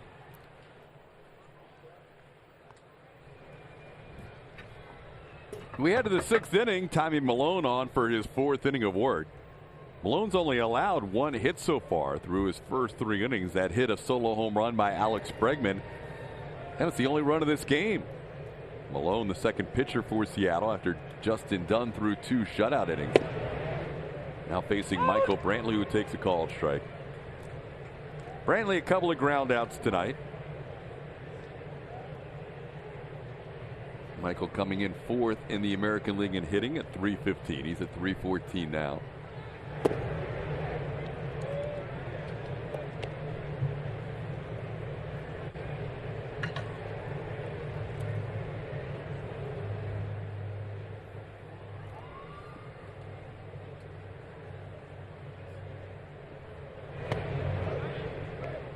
It'll be Brantley, Alex Bregman, who hit his 40th home run against Tommy Milone, and then Yuli Gurriel. Brantley 3 for 17 against Milone. Yuli now 0 for 10. Brantley sends one to center field, but back there is Malik Smith in front of the warning track, and he puts it away for out number 1. Now it's time for T-Mobile's Connection to the Game. News and notes from around the league. Astros with 40 or more home runs in a single season. Alex Bregman becomes the 4th in the history of the franchise. That's impressive. Baggy 3 times, including the franchise record 47.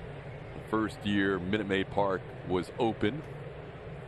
Lance got 45 in 2006. Alex, first pitch swinging, pops this one up. Shallow left center field. Malik Smith coming in. Puts that away for the second out. Alex now 7 for 11 against Milone with a couple of home runs. And not happy with himself on that swing. He's rarely swinging that first pitch. He's not quite David Fletcher-esque, who swings at 8% of the first pitches, but Alex very rarely goes after that first one. Yeah, you feel like Alex, when he is swinging at that first pitch, he's got it in his mind that he's got a pitcher set up for a pitch that he can go out and attack. And that might be why he's a little annoyed with himself, because he missed it too.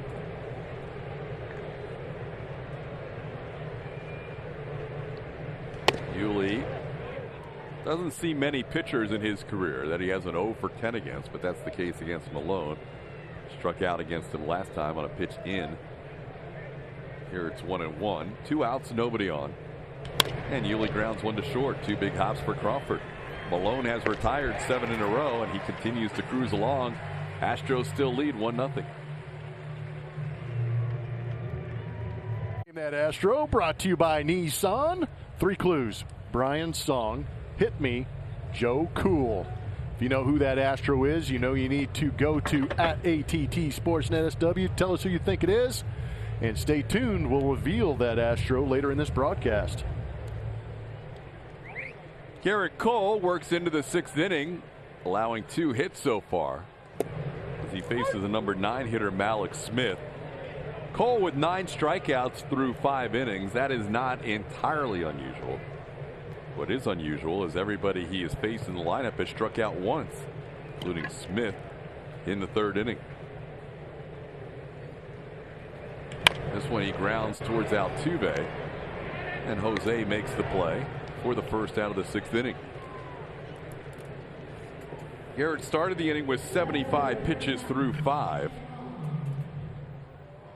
8 innings for 3 consecutive starts. First time in his career he ever went back-to-back. And just like Justin Verlander, talking about finishing strong in September, this guy has been better as the season has gone along. It's still amazing to look back over the course of the season and try and understand that he had, at the end of March and April, a 3.95 ERA. And at the end of May, in the month of May, had a 4.13 ERA, and here he is competing for the Cy Young Award. Yeah, you're talking about a third of the way into the season. It's amazing. And that's what, I mean, to finishing strong is the point. I mean, that's unbelievable to be able to finish that strong as he is right now. His ERA is hovering around 1 for the month of September. He's not mad. He's mad at himself. He's not mad at the fact that that pitch was called a ball. You can see him get angry with that slider in the dirt at himself, and that's when we like him the best, when he channels that fury. 1-1 on long, and then he dots up a 98 at the bottom of the zone. And it's 1-2. Gerrit can do that with the best of them. When he starts to get mad at himself, makes those corrections in the middle of an at-bat. Long is flied out to center and struck out. Well, yeah, we were talking quite frequently the first 2 months about how unlucky Cole was. Part of it was he wasn't pitching as well as he has the second half for sure, but he also pitched in some really bad luck. Oh man, early on, yeah. That put him kind of behind the 8 ball there, as Blummer said, with that 4.13 ERA through to the first 2 months of the season. Called third strike. That is 10 strikeouts for Gerrit Cole. He becomes the third pitcher in Major League Baseball history with 8 consecutive starts of 10 strikeouts or more, joining Pedro Martinez and Chris Sale. That a boy, Gerrit. Incredible work in 2019 to get to that number of 10-plus strikeouts. Unbelievable. Consecutive 8 starts. Wow. And he's going to go, you know, he's sitting at 82 pitches right now. He could go easily 11, 12 or beyond tonight. Started out against Colorado on August the 7th. Colorado, Detroit, Tampa Bay, at Milwaukee, Seattle, at Kansas City, Texas, and now in Seattle. His 8 starts of 10 strikeouts or more. And he also joins an elite group of 20 starts in a season with 10 strikeouts or more. This is awesome. Sandy Koufax, Nolan Ryan, and Randy Johnson, and Gerrit Cole. That is the elite of the elite. There's been very good pitching since 1920 that's put up electric strikeout numbers, but that is beyond greatness. Wow. It's been so much fun to watch this pitcher dominate the way he has dominated in 2019. He has been completely in control, especially his last 21 starts. Now up to 212 strikeouts in those last 21 starts. That's averaging more than 10 strikeouts a game for 21 starts. 10 plus for 21 straight. Average. Yeah. This is, and he's still adding to it. This is his 21st start, and he's up to 212 strikeouts during this stretch since the end of May. Called third strike. He got Crawford frozen on a breaking ball. 11 punch tickets for Gerrit Cole. Presented by BSB, Brown Sugar Bourbon. We reflect back on the career of the great Roberto Clemente, a 15-time All-Star, an incredible defensive player, 12 Gold Glove Awards, MVP in 1966 in the National League. He could do it all. Roberto Clemente would end his career tragically and end with exactly 3,000 hits. Tell you what, we just saw him light up Jim Palmer. Mm-hmm. And he's going gap to gap, 390 plus out there in left center field. What a remarkable player and career. Was abbreviated, but still, in that short amount of time, put up Hall of Fame numbers. They handed off the Roberto Clemente Award, which is given to the player on every team that best represents the spirit on and off the field of Roberto Clemente. Alex Bregman won it for the Astros, and Dee Gordon was given the award tonight for the Seattle Mariners. Astros looking for some offense here to try and give Gerrit Cole a little breathing room in this 1-0 game as they play in the 7th. As Tucker sends one to deep center field, that'll be down for a hit and go all the way to the wall. Tucker heads into second base, and he will ease in with a double to start the 7th. In the brief time we've seen Kyle Tucker here at the big league level, we seem to think that he likes to get those arms extended. That pitch at 87 out over the plate, and Kyle got the bat going and Hit that ball hard into right center field for an extra base hit. 107.7 miles an hour off the bat. Whoa. That kind of jumps at you, doesn't it? Yeah, he was hitting .333 against lefties coming in. I think it's a big number, and it might help him maybe sneak onto that playoff roster. Ledmus Diaz has popped up and walked tonight. Hey, with that last strikeout by Gerrit Cole to end the bottom half of the 6th inning, he is now tied with J.R. Richard for the all-time franchise best 313 strikeouts in a season. Ledmus showing bunt and takes a pitch for a ball.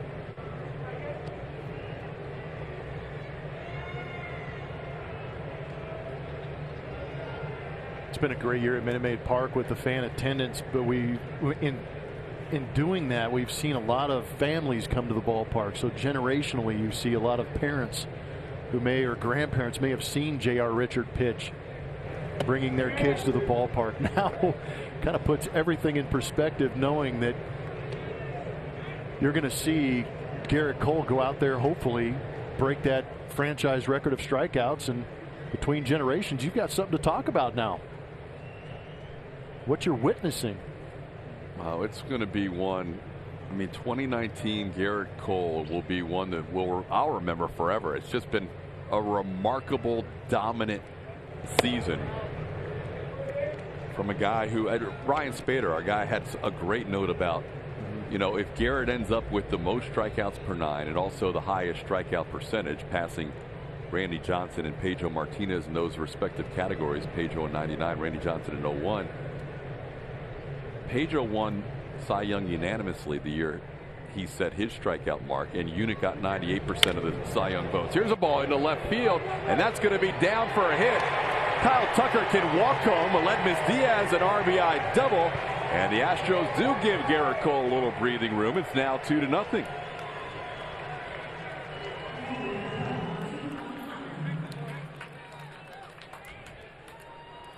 Astros trading places, back-to-back extra base hits between Tucker and Diaz.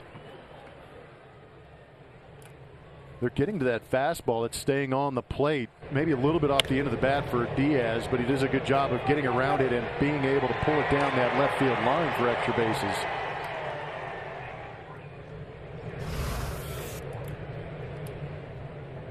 Now Martin Maldonado will bat. He had an 11-pitch walk and then popped up his last time on the first pitch. This time he grounds a foul. The other interesting note with regards to the Cy Young Award, and that's our Twitter Tuesday topic today, is all the awards, your thoughts on MVP and Cy Young and Rookie of the Year. But so far tonight, with those 6 shutout innings by Gerrit Cole, Justin Verlander has a 2.53 ERA, and Gerrit Cole has a 2.53 ERA. This one into center field, and tagging will be Diaz. Moving over to his left is Malik Smith, and his throw is offline. So Diaz, nice job getting back on that liner to get to third with less than 2 outs.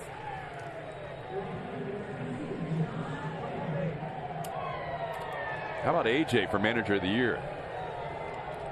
That one doesn't get talked about much. I talked to Jeff Luno after Sunday's clinching game, and he was making a strong case for A.J. Hinch. Can't discount the talent he's working with. Still doing a great job throughout the season, dealing with injuries and motivating a talented team like this to go out there and perform as well as they have been. Well, he said normally Malone will give you 4 or 5 innings. He gives them 4 1/3 innings today as the bulk pitcher out of the bullpen. He will leave with a runner on third base and 1 out in the 7th. He did a pretty nice job.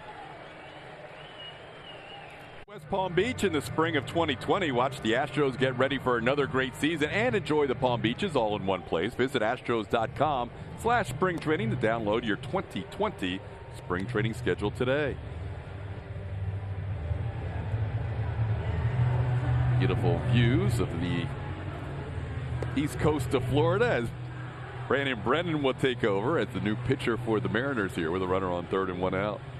41 games this season for Brennan, 3-6 record, 45 innings pitched, 46 strikeouts, 21 walks, to go with those 46 strikeouts. He's a fastball, changeup, slider guy, averaging 94.7 miles an hour on the heater. Leads the bullpen in first pitch strikes and strike percentage and chase percentage. So he's a guy that likes to get ahead of the count and then get you to expand the zone. Infield comes in on Josh Reddick, who was 0 for 2 tonight.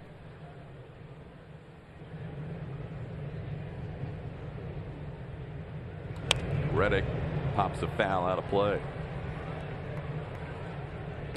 Astros with back-to-back doubles from Kyle Tucker and Aledmys Diaz now lead this game 2-0. Gerrit Cole is sitting in the dugout with 313 strikeouts on the season, matching J.R. Richards' franchise record. J.R. picked up 313 strikeouts in 1979, and here we are 40 years later with Gerrit Cole matching him.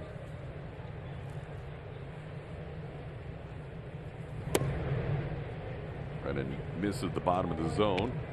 1-1.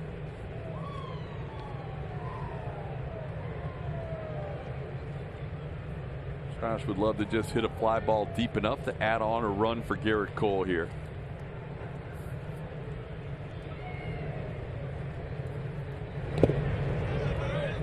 Pitch in the dirt, it's 2-1.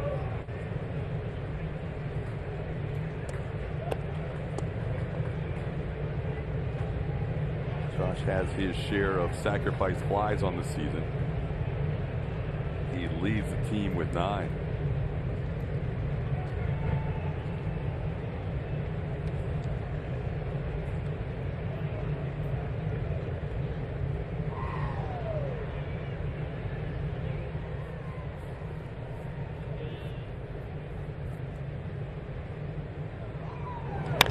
This one on the ground. Diaz is going to try and score. The throw is wide, and Diaz is safe. Throw by Nola was on the wrong side of home plate, and Narvaez unable to get back to make the tag. It's now 3-0. Service says we may want to just take a peek at this. But for now, the Astros score a run. I think the only thing would be is if Diaz hit the glove before the plate, because it looked like that glove never got to the plate. Looks to be safe.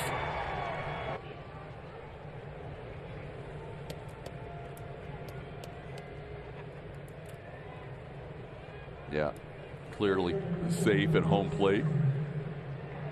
I'll give Diaz some credit for advancing on that line drive to third base to provide that run scoring opportunity. And a good call by the home plate umpire Manny Gonzalez. It's now 3-0 Astros. Reddick picks up an RBI.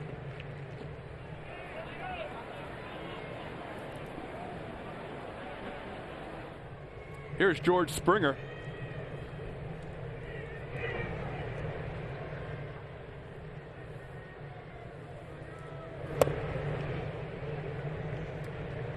George 0 for 2 with a walk tonight.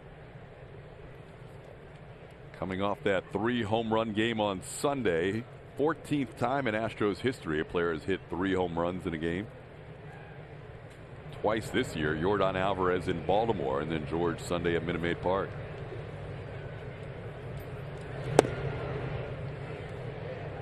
Missed the bottom of the zone. Is 2-0.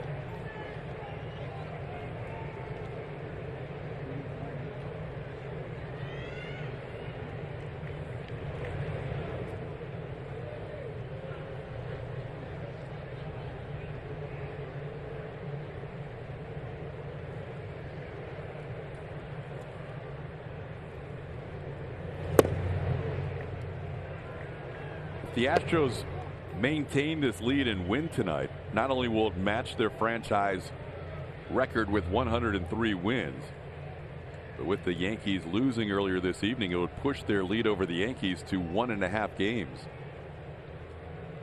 Yankees have the day off on Thursday.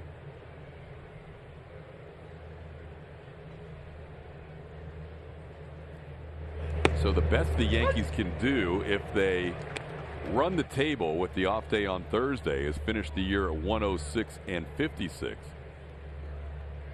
And if the Astros win tonight, they're up to 103 wins. So they would need to go 3-2 the rest of the way if they win tonight to prevent the Yankees from having any mathematical chance. George didn't like the 3-0 call, and he's not sure about the 3-1 call either.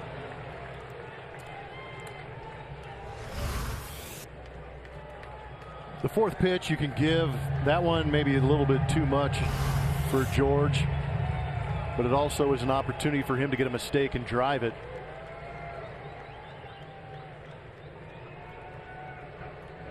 Reddick on the go, and that pitch is way inside. So Springer does eventually draw the walk. Reddick, who reached on an RBI fielder's choice, will move to second. 2 on and 1 out for Jose Altuve, and we'll get a little meeting at the mound.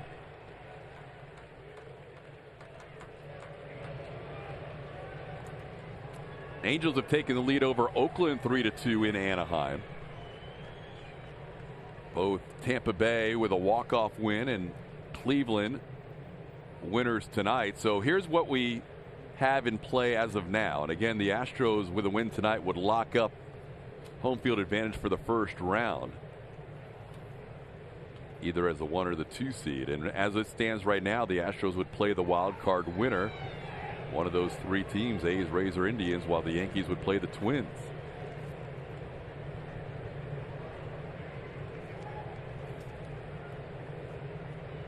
Good teams going into the playoffs. Not going to be easy for anybody to advance.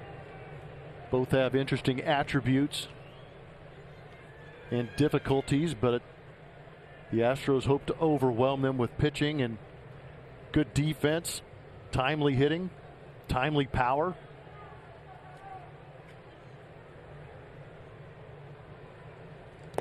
The other team they're keeping an eye on is the Los Angeles Dodgers. The Dodgers, if they face the Astros in the postseason, could still have home field advantage, but LA came in at 156, so they were 2 games behind the Astros. And if those 2 teams end up tied, it goes to your record within your division, and the Astros would have a better record in the AL West than the Dodgers would have in the NL West if they end up with the same record, so the Astros would win that tiebreaker. So a lot still at stake as the Astros lead 3-0 here with Altuve batting with 2 on and 1 out.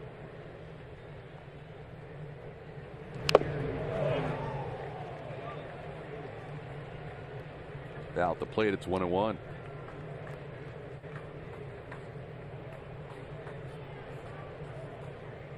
Altuve 1 for 3 tonight.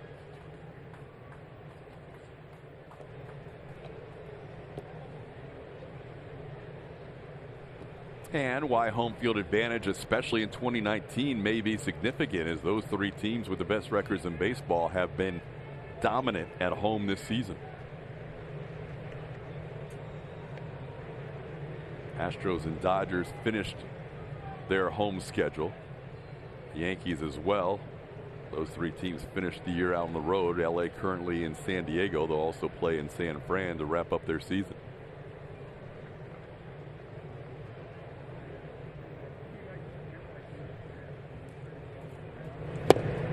One and 2 the count.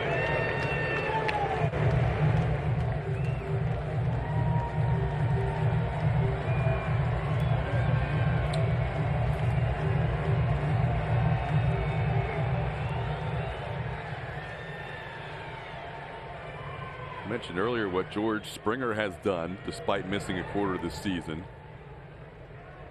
Jose Altuve has missed 37 games this year, almost a quarter of the season. As he grounds one towards third, Seager quick turn to second. Altuve out at first base. Mariners able to turn a double play on Altuve to end the 7th inning. 7th inning stretch time. The Astros pick up 2 in the inning and lead it 3-0. We're going to send it back to Houston in our Rooms to Go lounge.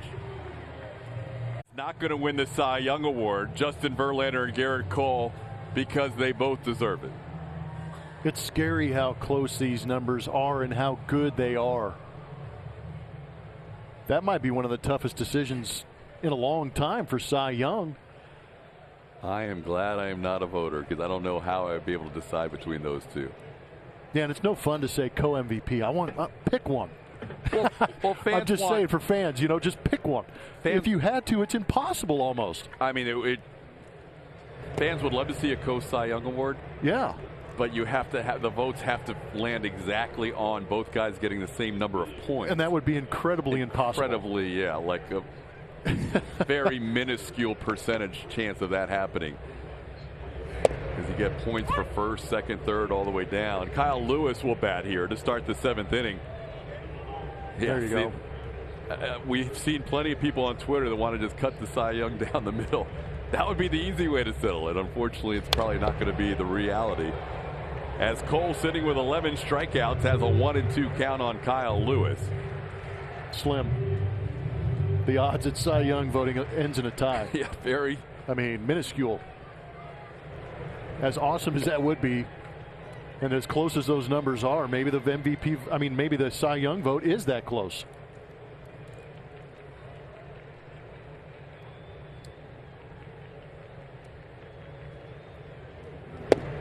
Called third strike. There is a new single-season strikeout king in Astros history, and his name is Gerrit Cole. 314 strikeouts in 2019, and he'll toss the baseball away. Standing O from the dugout.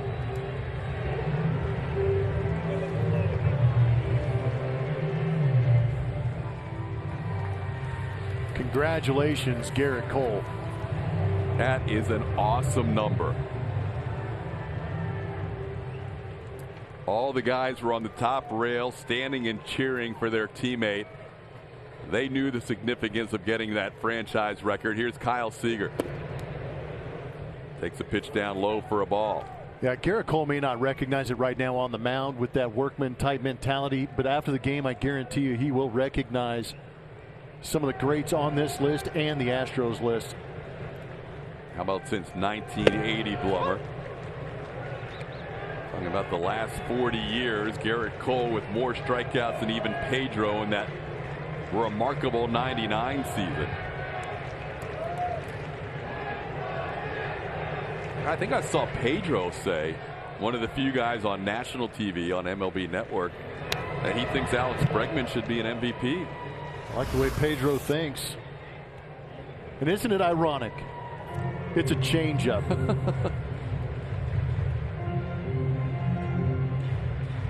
Recognizes teammates. A lot of respect within the Astros clubhouse for what these guys are doing as a ball club and for the individual feats these guys are accomplishing.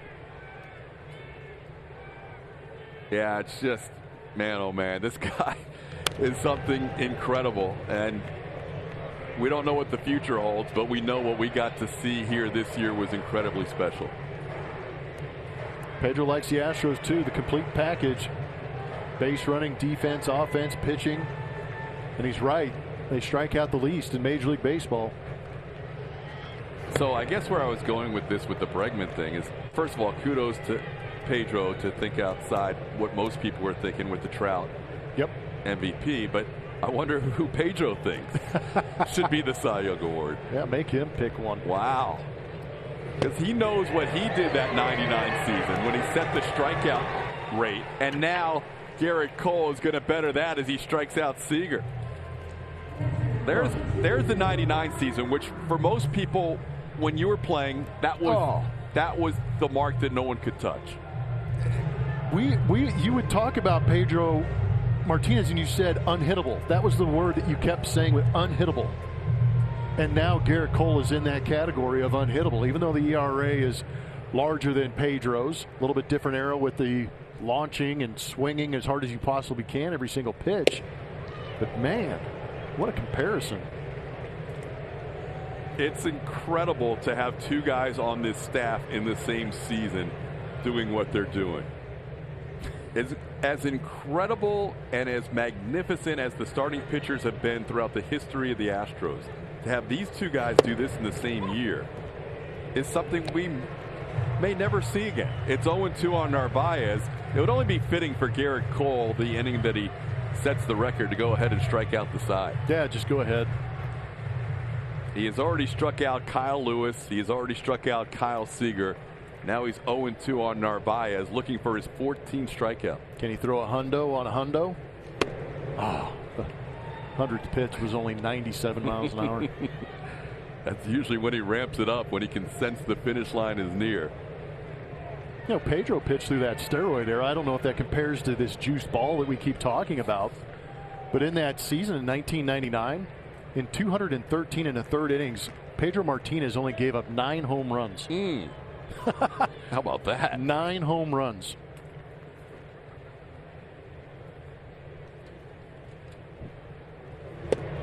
Called third strike. Gerrit Cole strikes out the side. In the inning, he becomes the strikeout king for a single season in franchise history. Well done, 45.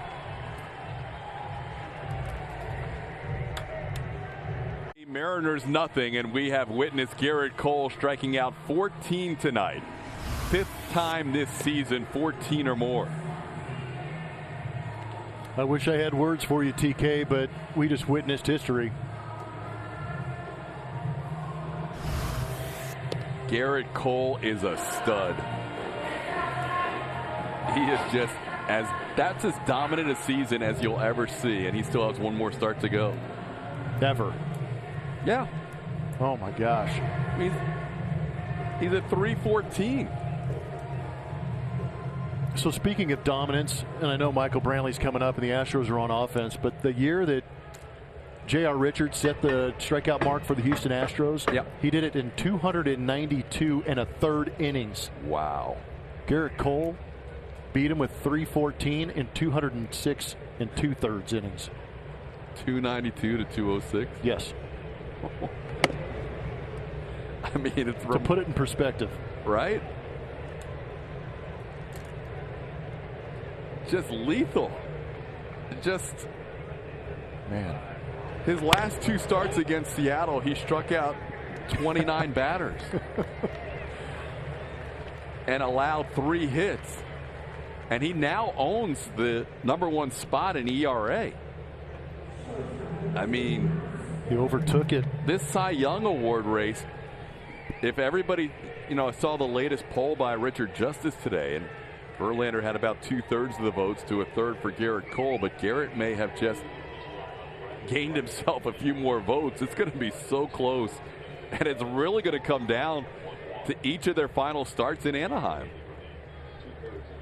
I think because of, we had a ground out there by Brantley. I know we're fawning over Cole, rightfully so. I think because of the old school numbers, the traditional numbers, all favoring Verlander, that if Cole wins an ERA, now all of a sudden, Bregman line drive single to left. Speaking of awards on this Twitter Tuesday awards night, now all of a sudden that factors in a little bit. Because he's got the new age numbers, he's got the analytic numbers. Now if he wins an ERA, in addition to setting the strikeout record, it's quite a combo. Yeah. So JV gets the ball Saturday, Gerrit Cole gets the ball Sunday, and they will each have one final start to put their finishing touches to make sure their resume is perfect, which is already pretty close to perfect. Here's Yuli.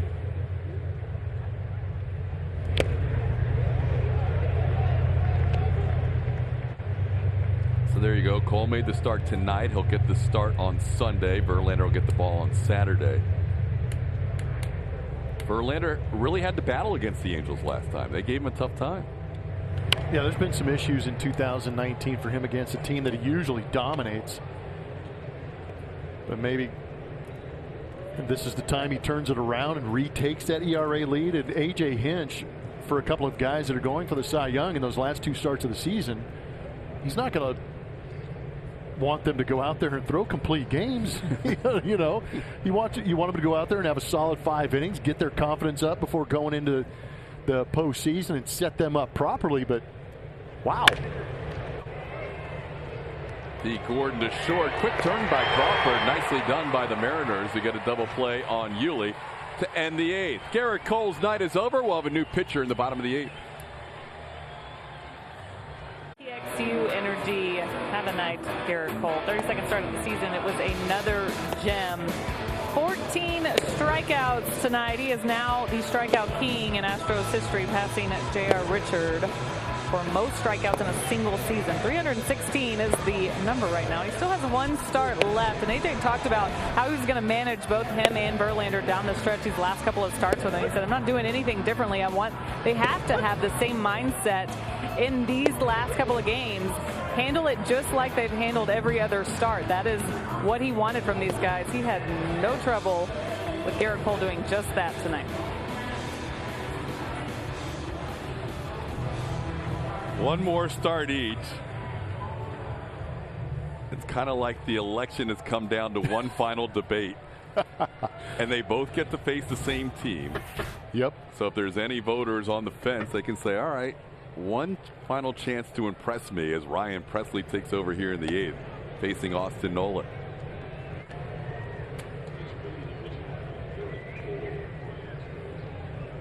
Ryan Pressly in for his 53rd appearance this season.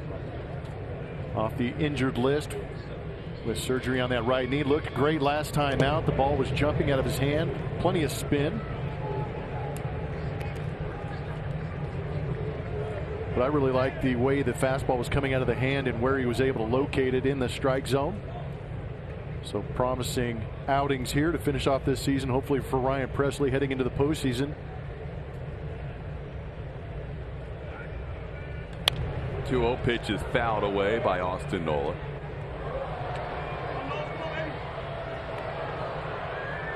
Cole ends up with 7 innings of 2-hit baseball, did not allow a walk, and struck out 14. Last time he faced Seattle, he did not allow a walk and allowed 1 hit and struck out 15. So his last 2 starts against the Mariners, 15 innings, 3 hits. No walks and 29 strikeouts. That's one thing that gets kind of lost is that command. They're not walking anybody. They're in full attack mode. That is just total dominance. Nola with a 2-2 count. Leah Pressly tries to snap off that curveball, which we saw. Oh, instead he goes in with the fastball. That's a pretty nice pitch to put him away. 15 strikeouts now for Astros pitching as Pressly strikes out his first. Grab your friends, lace up your shoes, and join the Astros Foundation, Houston Police Department, and USO Houston for the annual Badges and Bases H-Town Rundown presented by Chenier. The family-friendly 5K and 10K will take place this Saturday with proceeds benefiting the organizations. To register, visit astros.com/run. Daniel Vogelbach will bat. Strike out in a pop-up tonight.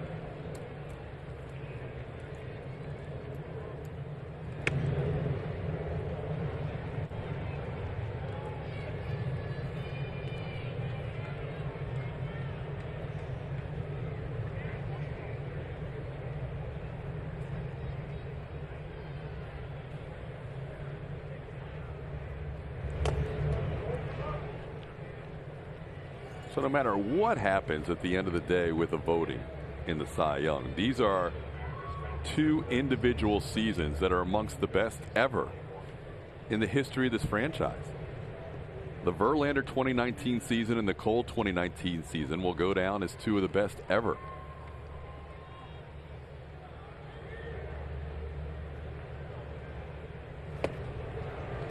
Pressly got behind his 2nd straight hitter, 2-0, and now he's 2-1 on Vogelbach.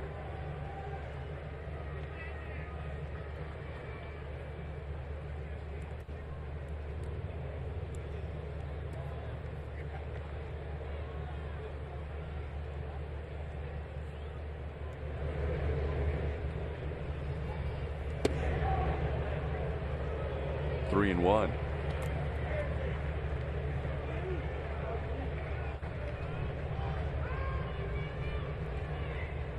Gerrit likes to dissect games after he pitches. He and AJ talk it through.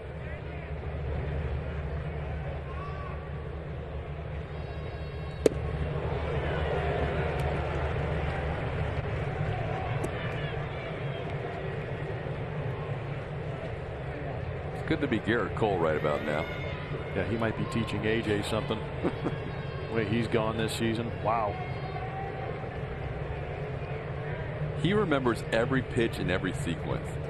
When reporters ask him after the game, Presley loses. Vogelbach here. Vogelbach with his 92nd walk of the season. So a strikeout followed by a walk. And Ryan will face D. Gordon.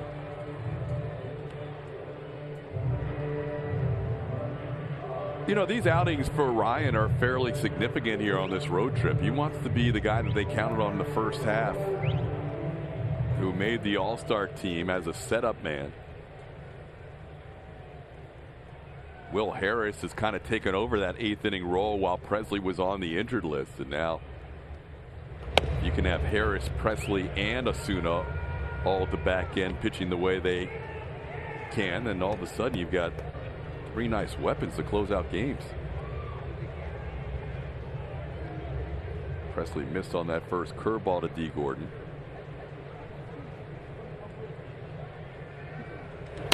There's a ground ball foul.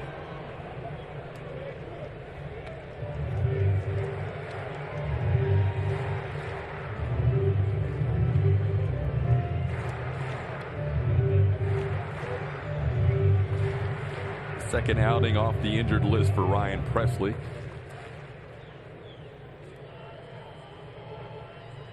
That walk to Vogelbach, just his 12th walk of the season.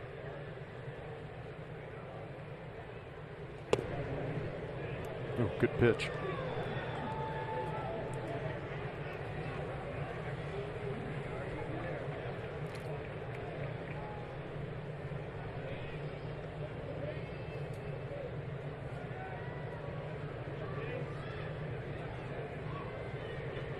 Top 5 all-time consecutive starts in a single season without a loss. Presley keeps looking at the landing area. It's something is not agreeing with him where he's landing that plant foot, as he's missed with a lot of breaking balls. It's now 3-1.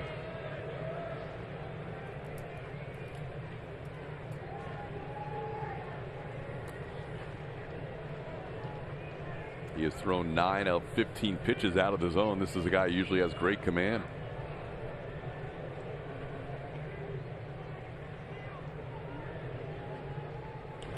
That ball is sliced into left field for a base hit.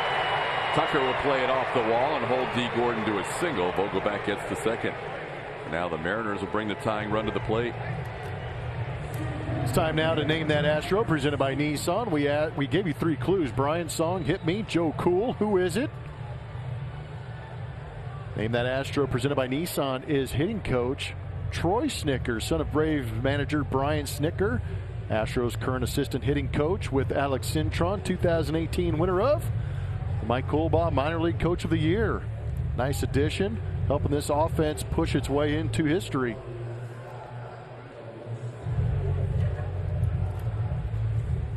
Now, how about the Snickers both reaching the playoffs this year?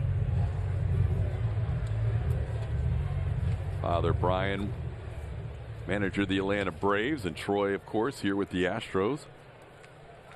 Mallex Smith, the batter, 2 on and 1 out. Mariners now bring the tying run to the plate as Presley's allowed a single and a walk.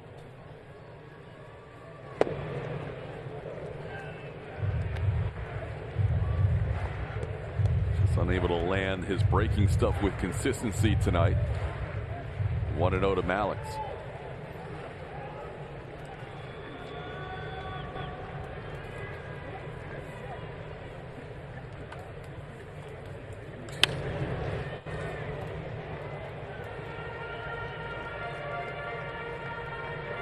Alex 0 for 5 with 3 strikeouts in his career against Presley.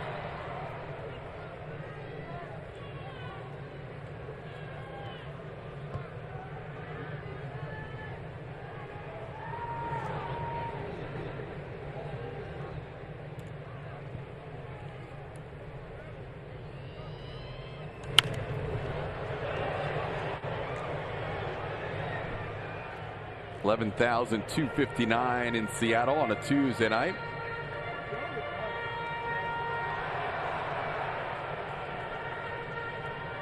Watched Astros history tonight made by Gerrit Cole. A lot of orange behind the Astros dugout. Another good representation of Astros fans here in Seattle. It's a great venue to watch a ball game. Fastball gets away from Presley. Both runners will advance. Vogel back to third and Gordon to second. It has not been a comfortable outing from the start for Ryan Presley. No, it has not. That one getting well away. You don't see that too often, especially after that last inning I was talking about where Ryan Presley was accurate, moving the ball around, showed good break on the curveball and the slider, and the fastball was moving nicely through the zone. Tonight a little bit different. Swing and a miss. He gets Malik Smith. That's a big second out, keeping runners on second and third. And that's where Ryan Presley benefits from a lot of the spin and velocity. Even though there's traffic out there, he still has a great escape plan with that slider down.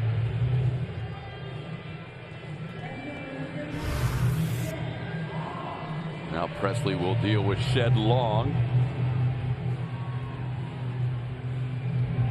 Long 0 for 3 against Gerrit Cole with a couple of strikeouts.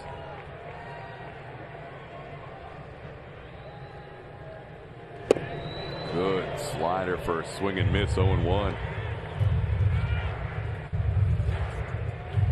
Will Harris warming up in the Astros pen.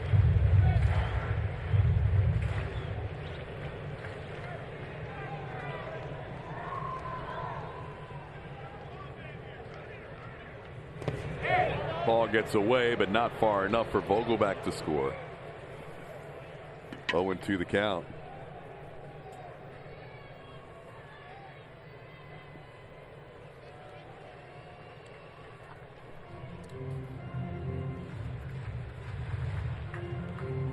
Well, Presley, after a little bit of shakiness with the command, can see his way through this inning ahead of Long 0-2.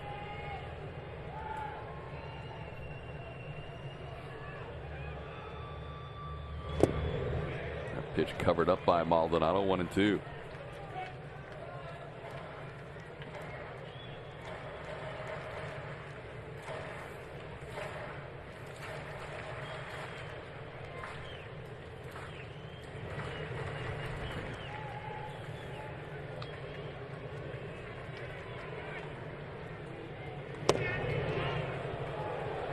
Just missed the edge. Almost came back, wanted it down and in, but almost caught that outside corner with that slider.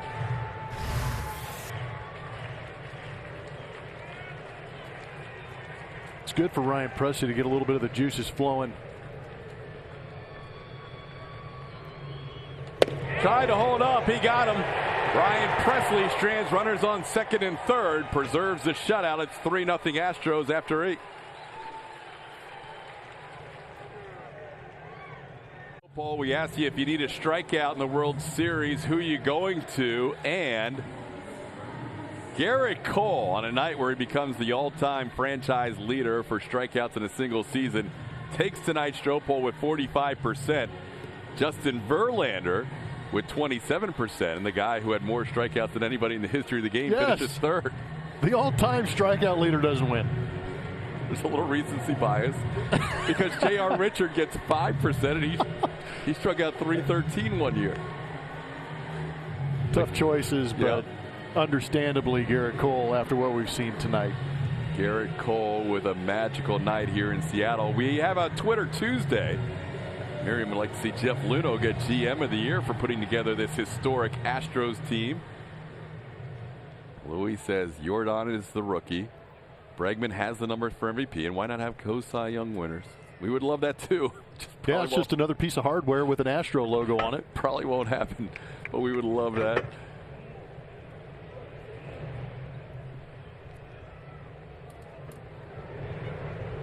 Yeah, I think we all would like that.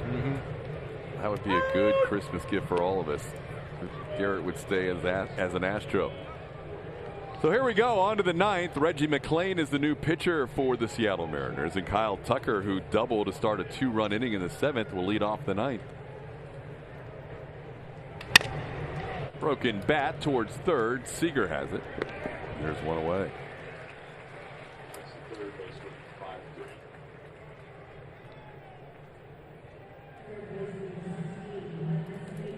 Just saw a good changeup from Reggie McClain. He is also a fastball, changeup, slider pitcher out of that bullpen, as you see Rondon and Osuna getting loose for the Houston Astros. Astros saw McClain in that last homestand, or the last time they faced Seattle at home, that is, as McClain misses outside for a ball, 1-0.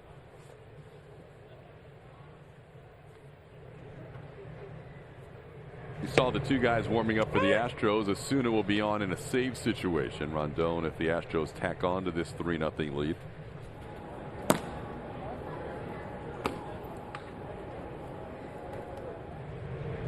Osuna with a save tonight could tie Aroldis Chapman for the most saves in the American League. Currently 37 for Chapman and 36 for Osuna.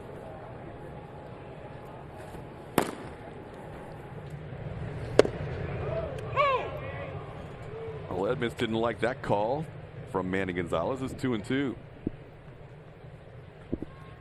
know, sometimes you just have to sit back and let it soak in just how incredible this 2019 team is. And you know, you've got a guy who's hit 40 home runs vying for an MVP. You've got a leadoff hitter who's done things that only Alfonso Soriano has done. You've got Altuve with his career high in home runs, hitting 300 after a slow start. You've got the Cole Verlander show. You've got Osuna, who could be tied for the AL lead in saves. And you've got a team that's about to win their 103rd game with 5 games to go.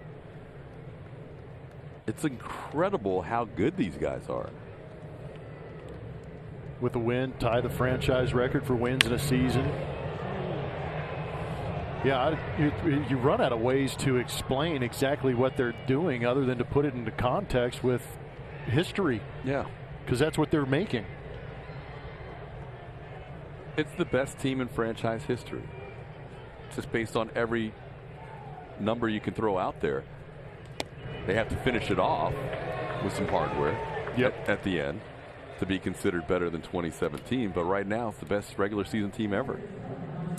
And if you want to watch every out-of-market regular season game live or on demand with MLB.tv, get your subscription. It includes MLB At Bat Premium, allowing you to stream live baseball on your favorite supported devices. Blackout and other restrictions apply. Visit MLB.tv for details to watch history be made with the Astros. Martin Maldonado will bat after the walk to Aledmys Diaz.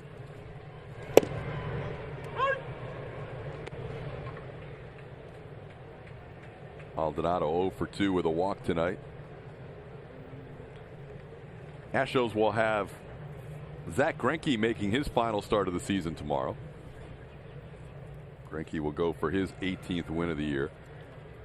Face Yusei Kikuchi, the lefty for the Mariners. The Astros maintain this 3-0 lead. It would give Gerrit Cole his 19th win of the year and an opportunity on the final day of the season to win 20. Diaz on the move, pitches inside, no throw by Narvaez. Aledmys picks up his second steal of the year.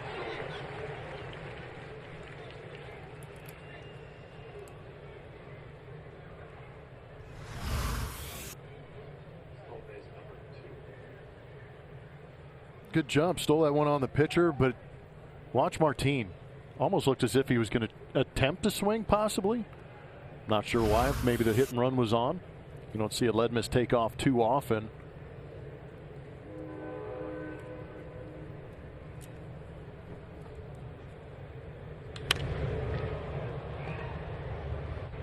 Fly ball to right. Lewis gives it a look, but it's about 4 rows deep.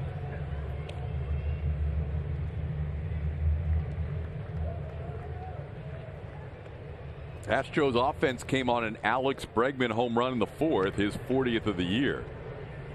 And then back-to-back doubles by Kyle Tucker and Aledmys Diaz in the 7th. Diaz came around to score on an RBI fielder's choice by Josh Reddick.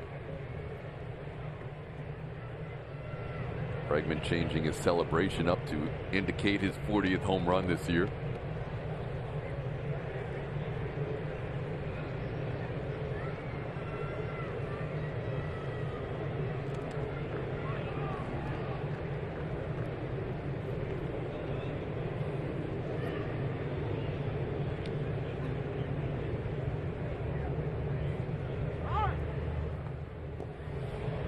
Should be a nice ceremony in the clubhouse afterwards. A.J. Hinch usually makes a point when a player reaches a special mark in team history, as Gerrit Cole did tonight.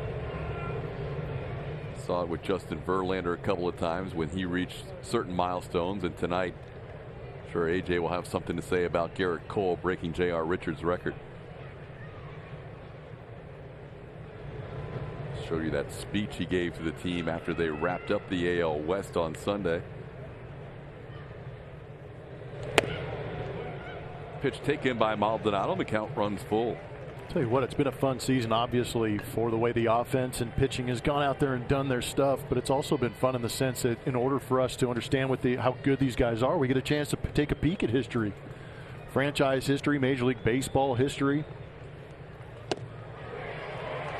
Martin goes down swinging for the second out. Stats I never even thought I'd talk about or see broken have shown up this season.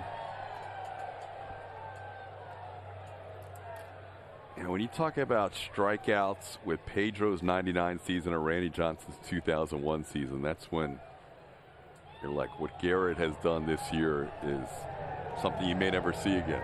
It's just remarkable. Yeah, that's why I'm running out of things to say, because when we were facing the Pedro Martinez's, the Randy Johnsons, I mean, there were words that we used in the dugouts that would not go on air to explain how good those guys are. Reddick rounds out to end the top of the ninth. We head to the bottom half in a 3-0 game.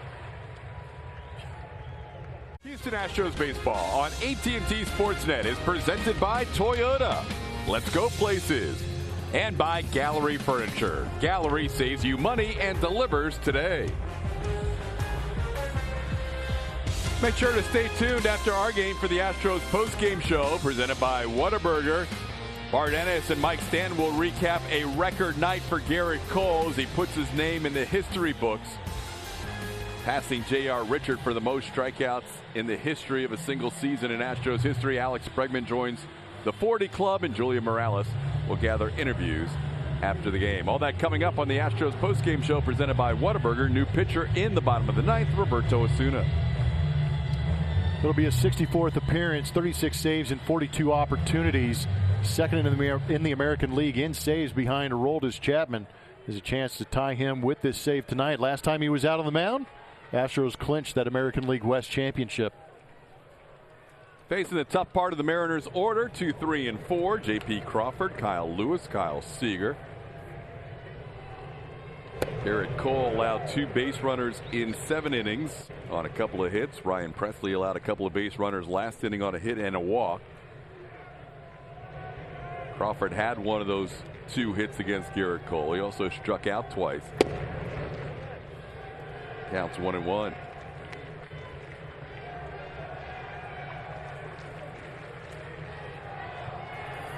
Astros pitching has struck out 17 Mariners tonight.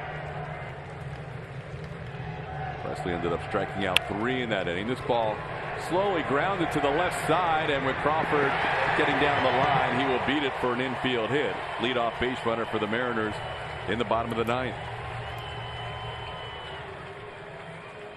Osuna created soft contact. J.P. Crawford just put it in the right spot.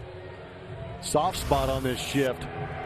There you see Alex Bregman playing to the right of second base. Tried to make that play going to his right, but the speed is what beat that hit out.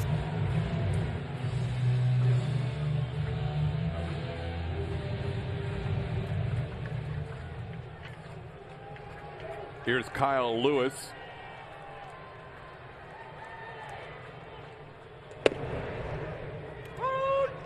Lewis made his big league debut on September the 10th. 2 weeks ago today, and he became the first major leaguer ever to hit 6 home runs in his first 10 games.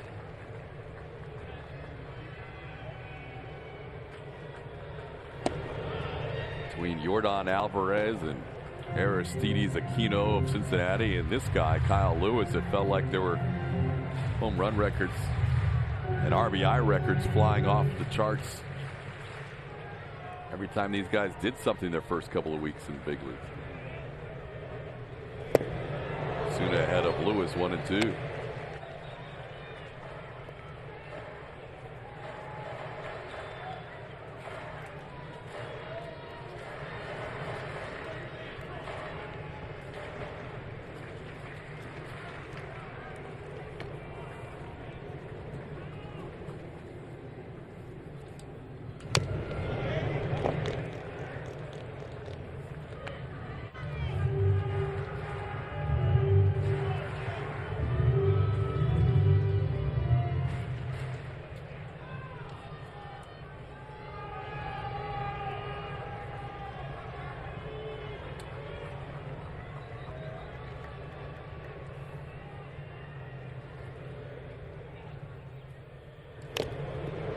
Lewis staying alive, a couple of foul balls on the 1-2 pitches.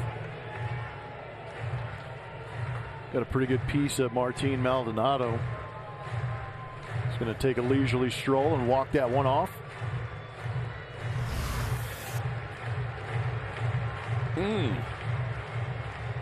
that right bicep. Woo. That doesn't look fun. Only if it swells up and then you wear that short sleeve t-shirt. Guns out. Yep. Yeah, he's shaking that arm a little bit. Yeah, that's a stinger right there. That hurts.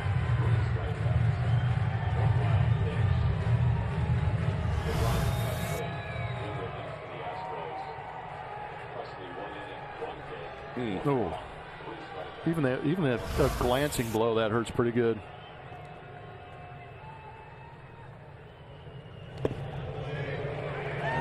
Smother that pitch in the dirt. It's 2-2.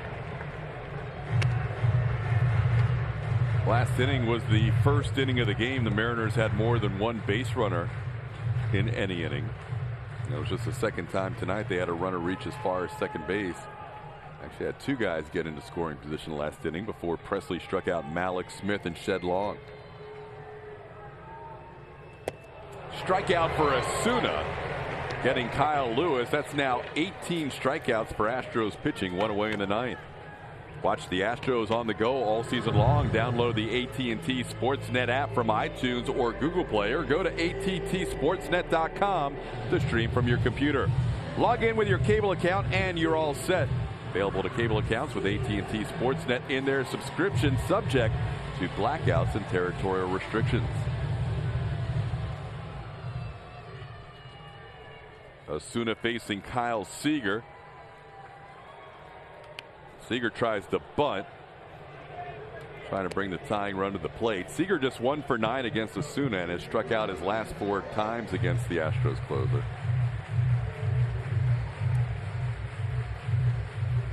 So with that recent history, maybe thinking bunting was his best way to get on.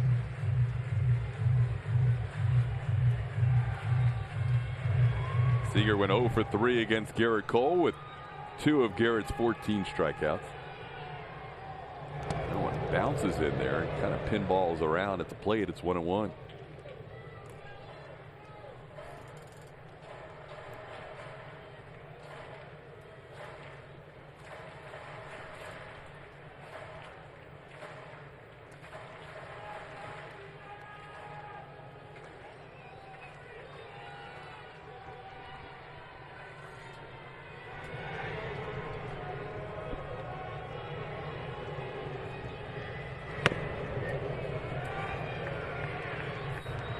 Oakland A's just lost in Anaheim. The Angels winning that game 3-2.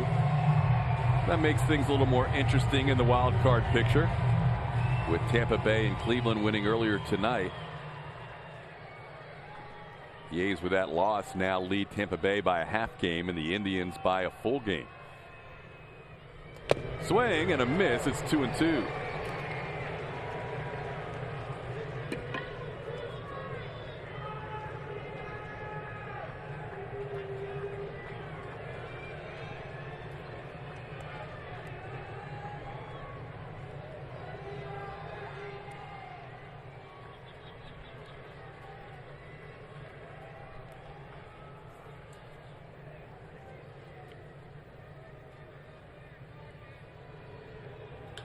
Ground ball. Altuve. Bregman. Turn not in time. Astros try to get a double play, but it wasn't really a double play ground ball. 2 outs in the inning. There's the wild card picture, Blummer. Things are a little dicier now for Oakland with that 1 loss. It's going to be exciting down to the wire, it feels like, in that American League wild card. What if you get a 3-way tie? Oh my gosh. And then you're going to have the game 163 between who? You have an A, B, and a C team. Say what? Yeah. I might not be able to explain this by the time this game ends. Thank you. And I may not understand it even if you do. It is midnight back home. It's after dark. We're in Astros after dark. Omar Narvaez will bat. All right, so here's the deal. Real quick. A and a B team. So whoever you get your choice, you either get whoever has the tiebreaker and gets the first choice can either be the team that watches the first game and plays the winner of the first game at their ballpark, or you can host the 2 games. Say what? Okay. See, I knew it was too confusing to get in before the end. I can play 1 or I can play 2? Yeah. So A plays B with the winner to play C. Okay. So you can either choose to be C and play that game on the road, only having to win 1 game, or 2 home games. 2 home games. That's your first That is choice. some late night thinking to get that done. That is some after dark playoff scenarios. You threw out the 3-way tie. There's a ball punched towards second. The Astros have won their 103rd game of the year, matching last season's total and tying a franchise record. Roberto Osuna now ties Aroldis Chapman for the most saves in the American League. Blummer, it feels like every inning we have a new record going on. That's how the season has gone, tying the franchise record with that 103rd win. But it has been a team accomplishment with everything they've done with the 3 straight 100-win seasons. Now these guys are picking up some individual accolades down the stretch. Congratulations to Gerrit Cole on his 19th win. Sets the single-season mark in strikeouts.